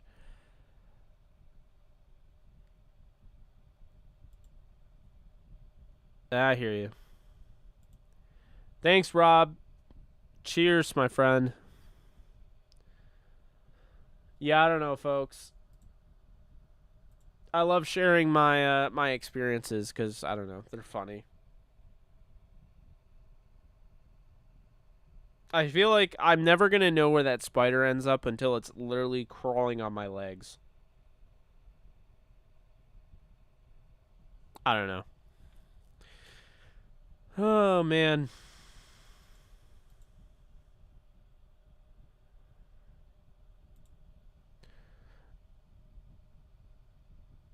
That's always been my thinking. Like, you don't want to cancel me because imagine me with nothing to lose. Imagine me with zero filter. That's what would happen if I got canceled. I have nothing to lose, everything to gain. I have literally like a zero filter at that point.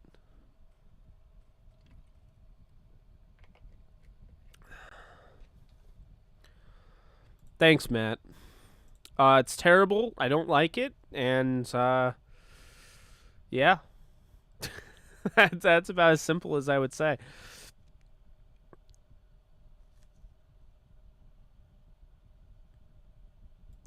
No. Yeah, it's not good. I hope they add in the season when I go back and I watch all 22, there are like benchmarks to see like the play-by-play so I know what thing I'm doing. CNN Plus. Oh my God. Like, what are we doing? What are we doing, bro?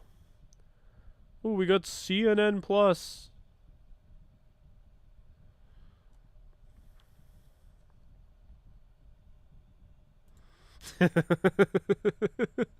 I mean, CNN is cheeks. I didn't need a CNN Plus. I'm not paying a monthly membership for that. Hell no.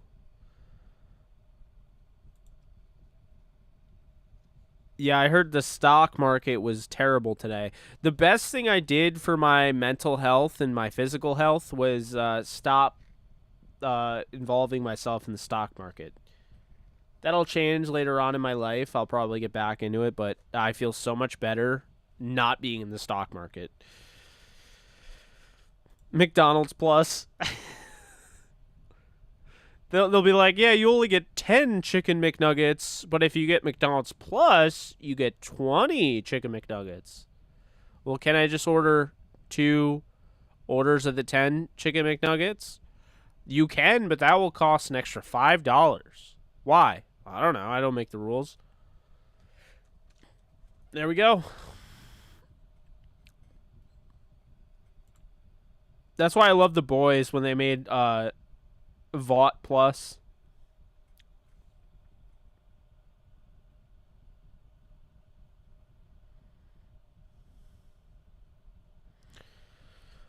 Vought Plus, man. I even made a JE Plus for my memberships. But that's different. That's if you want me to mentor you as a content creator. So it's way different.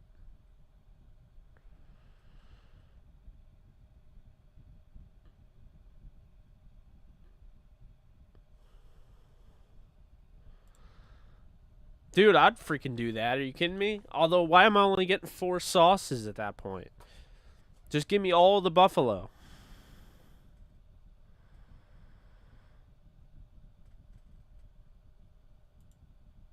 Probably. Yeah. Not looking forward to this Netflix ads, by the way. I did see that. Looking forward to that. $24.99 for McDonald's Plus. Oh, God. Yeah, Netflix ads. Matt is so upset right now. Yeah, Netflix ads. Let's see here. Netflix ad-supported subscription could cost $7 to $9.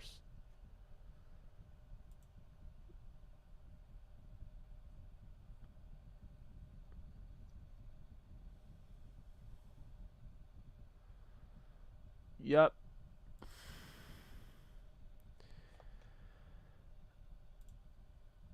Here's the thing. Why the hell do we have ads in a streaming service? All the ads ever do is show me, like, Swiffer. Like, who the hell is like, oh, I need a Swiffer vacuum, and I didn't realize it until I saw this ad. Like, I'm all for ads. Don't get me wrong. It's how I get paid on here. But, like, I just think it's funny because it's always like a vacuum cleaner and you're like sitting there and you're like, why would I get this? Like, I don't need this. I don't know. It's silly, man. Oh, yeah. Yeah, no, I had a great time with Alex.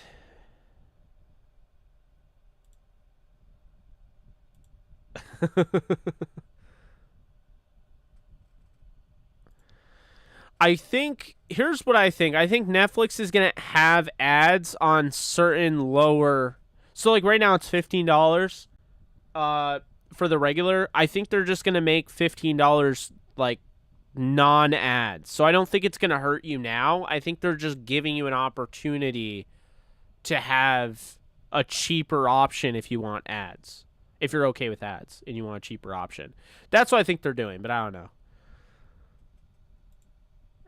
Yeah, dude, I'll be watching this like really gripping show, like The Punisher during his fight scene with his best friend, and he's like, taking his face and dragging it around the broken glass, and then there'll be a quick ad, and it'll be like, please buy this vacuum.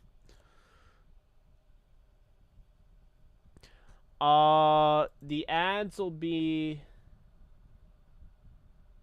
4 minutes. Oh my god, 4 minutes total.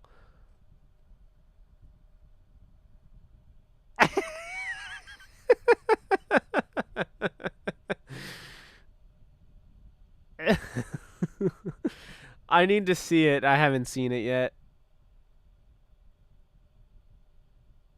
Bro.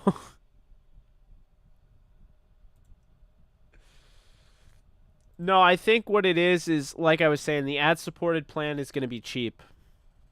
It's going to be for people that want to lower their cost. So I think it's going to be like $7 or $9 a month. Because right now it's $15.99. Yeah.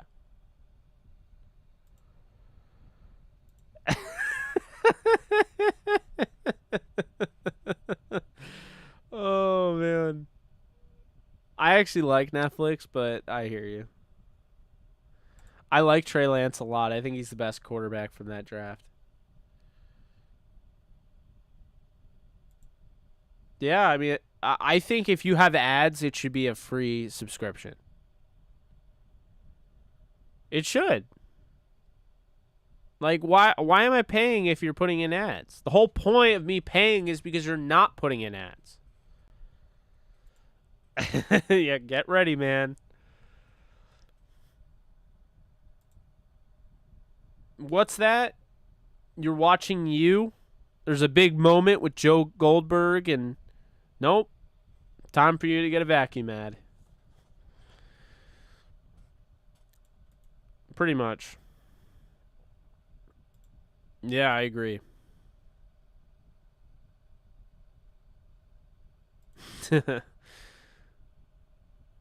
Thanks, Michael. Yes, I am.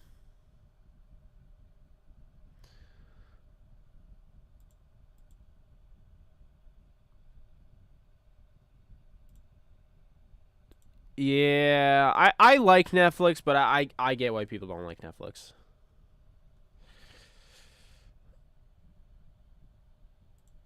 I just started a show called Severance. I'll probably keep watching it when I get off here. Um, but yeah, I recommend the show so far. I'm on episode 3. If no one's seen House of the Dragon, 100% recommend that. It's been amazing. 2 episodes in. Um, I would say The Boys, definitely. Definitely The Boys. Outer Banks. That's another show. 100% recommend that.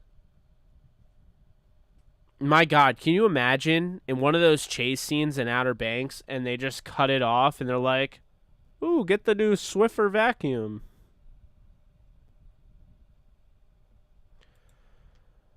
Tomorrow's the deadline, 4 p.m. Eastern time, so that'll be right around the time they make the cuts, I'd imagine.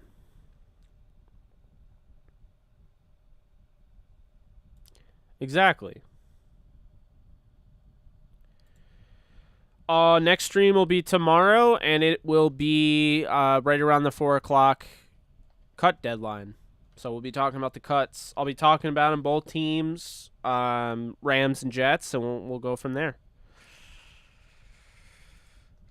Any surprise cuts I expect?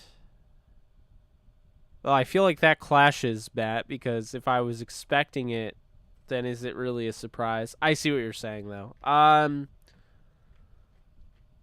I could see Bryce Perkins. I really could. I hope it's not the case, but I could totally see them doing that. I don't want to see them move mountains to keep all their draft picks. I would really have a problem with that. Like, if they cut Bryce Perkins to keep Russ Yeast, I'd be annoyed.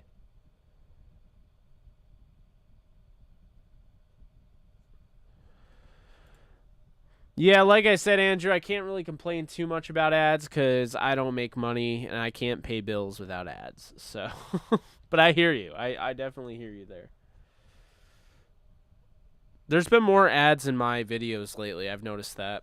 But I do automatic, so they place them for me because I don't know how to place them. I mean, I know how to place them, but I don't know where to place them.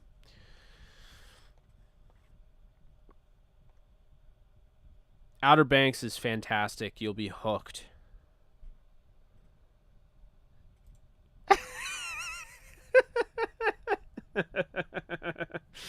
Oh God, that's funny. Yo, that is actually my favorite thing about the ads when they stop and they try, like, then they tell you you are watching the Batman. Oh, it's 30 45 minutes in. I didn't realize I was watching the Batman. I didn't realize he said I'm vengeance like 5 times. I thought I was watching Superman. Or like you'll be watching like SpongeBob and they'll be like, "You are watching SpongeBob." Oh, my bad. I thought it was Fast and Furious.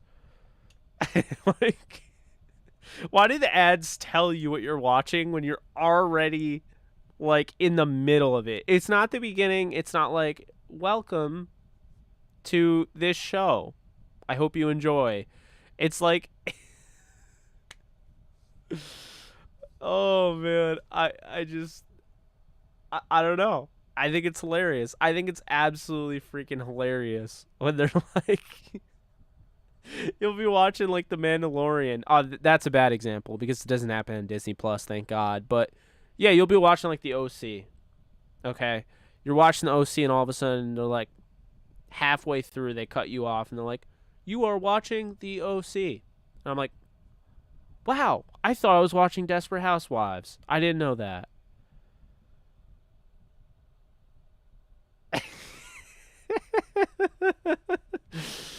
Oh. It's funny because I totally thought I was going to get the gig with Lockdown Rams, and then they never reached out to me about it. Like, I was told, like, you know, Sos recommended me and everything for it. I mean, I was recommended the first time for it. But it is what it is, man. Watch The Man in the Arena on Hulu. It was a great favorite. Episode was 4 because of Randy Moss. Nice.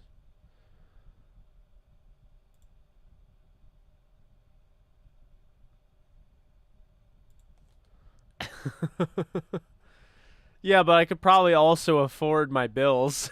I mean, it goes both ways, I guess.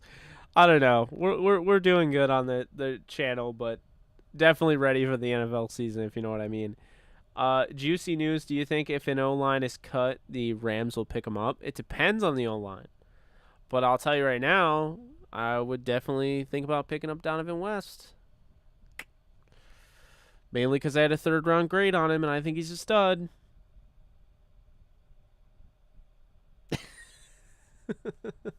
I appreciate that. No, that's very fair. I've noticed that too. You're killing me. Oh my god. Stop. Oh man. You're watching Bob's Burgers. Oh, I thought this was The Godfather. My bad, Hulu. You were watching How I Met Your Mother. Ah, see, I thought this was The Mentalist. My bad. Thoughts on backup O-line performance in preseason? I liked Jeremiah Colon. He's on my roster. I will not be surprised if they cut him. No one is keeping him. I'm the only one that is stuck by Jeremiah Colon. But I wouldn't be surprised if he doesn't make the roster. If he doesn't make the roster and Arcuri doesn't make the roster, that would probably put him at 7. And if they're only keeping 7 offensive linemen, then that opens up. Clearly, they're either having a trade or they're going to claim a guy. Or 2 guys. You think so? I think they should wait unless they, like, if they need him, they can go and get him. But I wouldn't do it now.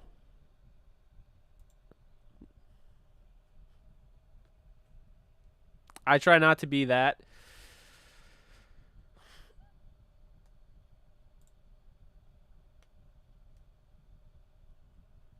That's fair.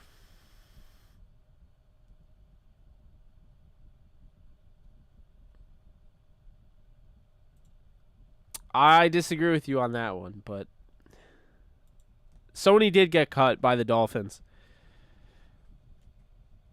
Hey, anyone calling all Yankee fans out there?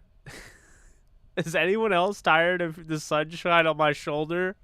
And if you watch Yankees baseball, you know what I'm talking about. That one commercial, the sunshine on my shoulder, it's like Montefiore, and they literally play it 50 times every time they play a game. It is unbearable. Like I said, my Yankee fans out there, if you watch the S Network, you know where I'm going with this. It is unbearable. Like why?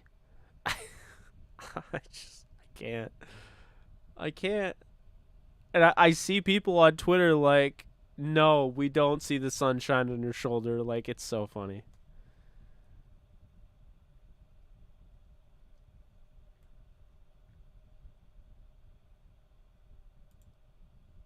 Yeah. Yeah, I mean, he's also young. One, two, he was playing with really not a lot of talent around him. Like, I think Bruss would have been a lot better if he looked, if he played next to the starters. So, it sucks that he tore his ACL. I mean, my God, that was so annoying. That's a whole year of development just down the tubes. And that's the thing that bothers me the most about it.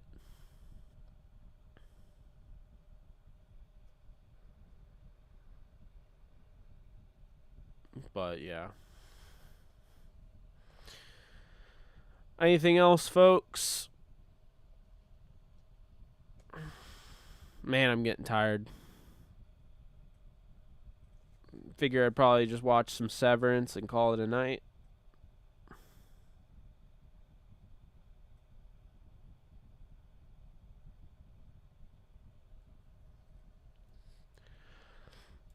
Oh, absolutely. I loved Harvey Dahl because he would stand up for his quarterback. He would like fight you if you had a problem with his quarterback. I love that.